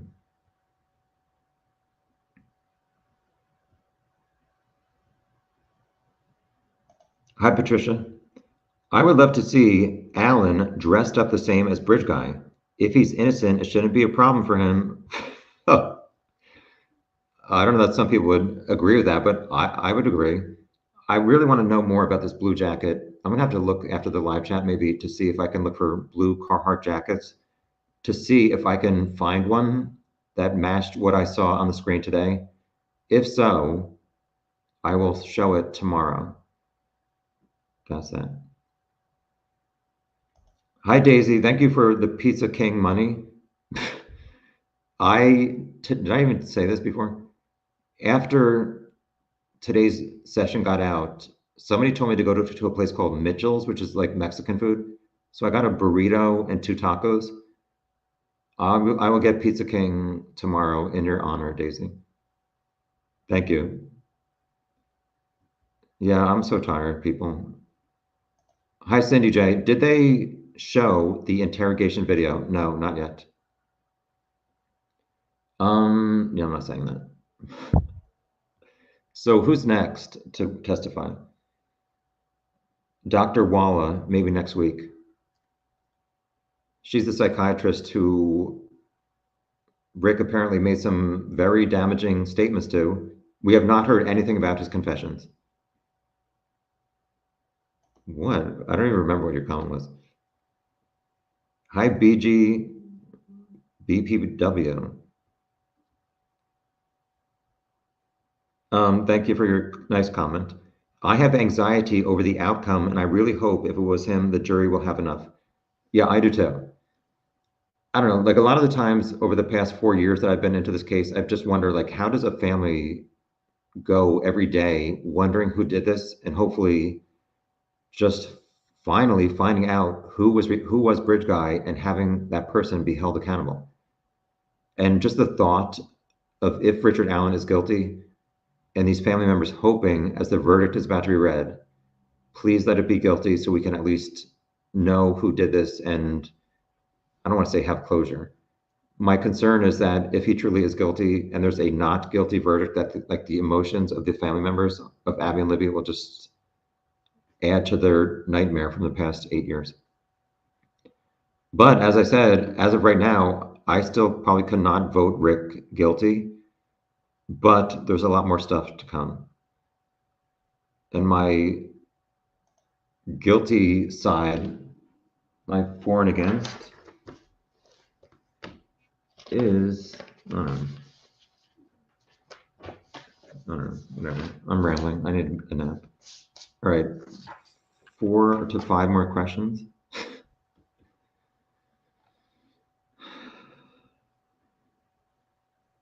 Hi, Lynn. Lynn wrote 24 box cutter knives were taken to a state police post. Well, it seems like nothing at Rick's house connects him to the murders.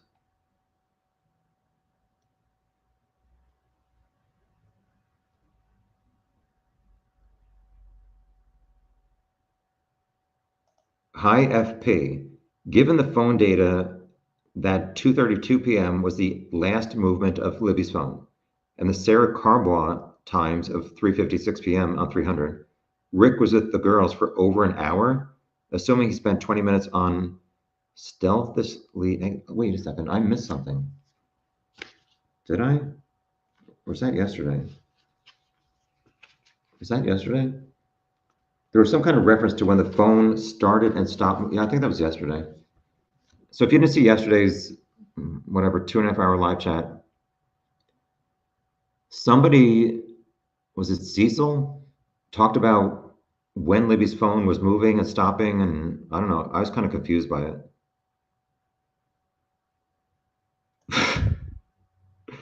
Purdue RN, hi, you're so nice. We need to be sure and get you a tenderloin while you are here. Okay, let's get a tenderloin. Hi, Unsilent Bob, who obviously smokes doobie with that 420 ending. I haven't heard anything that precludes Rick being the murderer. Everything in the PCA is being confirmed so far. I don't know. I need to work on this for and against list and review my notes, my 113 pages of notes, to try and like keep track of what is showing that Rick is innocent and what's guilty. What a glass. Was he informed of his rights at that time? Are you talking about when he was talking to Homan in the car? Well, if Homan says to him, we're looking through your house, and if there's any damage, you can fill out a form. I mean, I don't really consider that to be like an interrogation or he's in custody. I forget. Maybe Rick's wife had to take her car. So I think maybe he said Rick and his wife were in their, maybe they had a minivan in 2022. I don't know if his wife had to leave for work or something, so she took the minivan, and then Rick didn't want to sit outside or stand outside, so he sat in the car with Holman, and that's when he said, "It doesn't matter, it's over," or something. So no, I don't think he was read his rights during that little October 13th car. Heather, is this for me or somebody else? What happened to Heather's comment? I can't highlight it.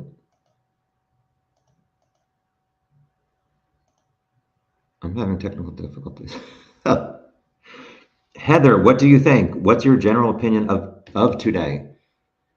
Rick's behavior inside the courtroom was the most animated I've seen it so far, and he did not seem happy. I was going to say he did not seem innocent, but I shouldn't say that. Because like I said, I mean, there was quite a few things that were revealed today that definitely seem to show he's an innocent man. However, I'm keep going back to like this timeline of Betsy Blair, noon or 12:03 to 1:15, she's on the trail. The 4 girls are on the trail 12 to 1:30. They never see Rick on the trail, the benches, the bridge between noon and 1:30. Unless it's Rick as bridge guy soon after 1:30 entering from CPS, not leaving.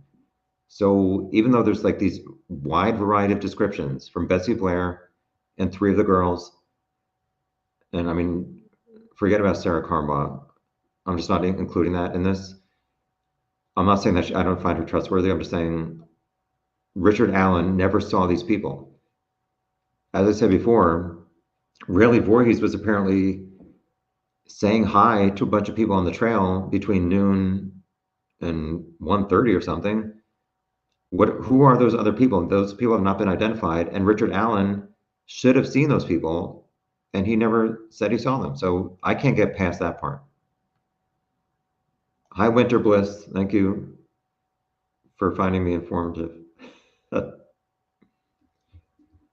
Badass American saying to, why can't I highlight these comments? I'm having technical difficulties. Here we go.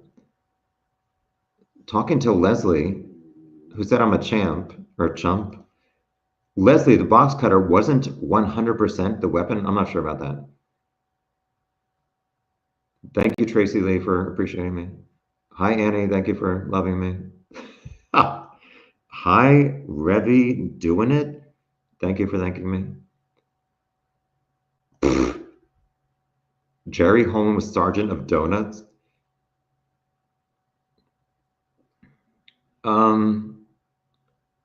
Thank you for all the nice comments. For anybody who's donated money, I really appreciate you helping me out with costs. Thank you, Tamara Miles. I'd walk 2 miles for Dairy Queen. Oh. All right, 3 comments, and I'm sorry, I have to go. I have to sleep.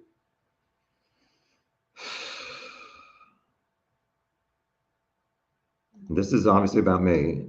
Tom is definitely not the sharpest knife in the drawer. Susan says, he would have destroyed that phone if he knew it was there. Yeah, so I don't know about this. So like, Auger was saying maybe Rick's family changed their cell phone recycling policy.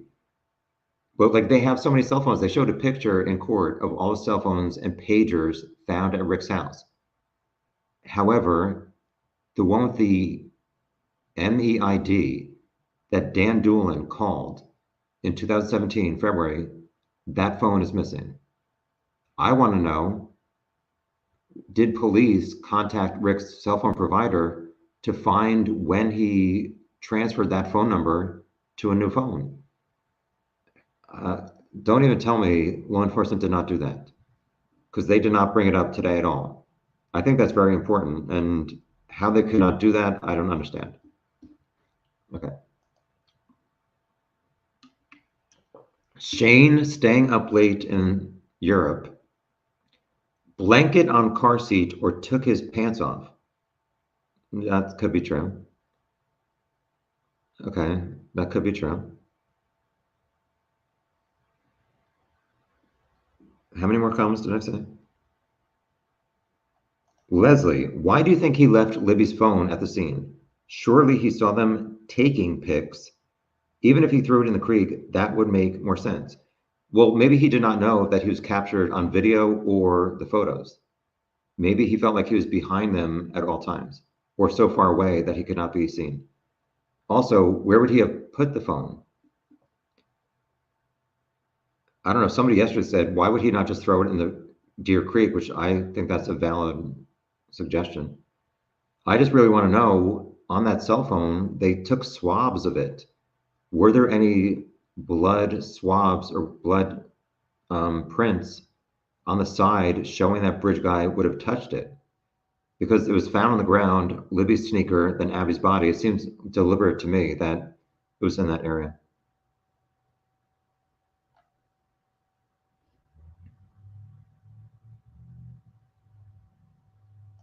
Ivy said, someone made a point to me the other day that you used to not get credit for exchanging your phone. I'd be interested to know when that started and if they've exchanged their phone since. I just think that law enforcement should have followed up with his cell phone provider to find out when that phone number and phone changed. It's irresponsible not to do that. One more comment, then it's bye-bye time. I love how I laugh at my own stupid comments. All right, keep it moving. Let's see. Should I even say this? Hi, Scott. Anybody know Richard Allen's IQ? Well, he was a I think, I don't know if I should say, he's not a certified pharmacist. I think he took something to get a license to be a pharmacy tech. I might be getting that wrong. Should I say this? I know somebody who interacted with Rick once at the local CVS. They said he was overly helpful, which is not a bad thing, but they questioned his IQ. Let's just put it at that. Moving along. Lynn says his phone number still exists today. Yeah, some people called it when it was put into the search warrant, and you can hear his voicemail. It just says, Rick. Yeah, I'd like to know some more information about what could have happened to that phone and ask his wife what happened to that phone. In her October 13th, excuse me, that's the final burp. If I'm burping, it's time to go. And ask his wife, like, what does she remember about Rick changing his phone? Also, they never said if that phone number showed up in the cell phone pings. I don't think they said that. All right, I'm done. I'm sorry. I gotta go. So I'm gonna go look for this jacket to see if I can find a match, and I'll show you guys tomorrow. That's all I got. If you send me a PayPal, what do I have? Cash App or Venmo? I appreciate it so much. I'll try and get back to you as soon as possible. Normally, I respond to people the same day, and I have 0 unopened emails. I currently have 351 unopened emails. So please bear with me as I'm trying to get in line to be able to give you guys these notes. See you later. Smell you later. Bye.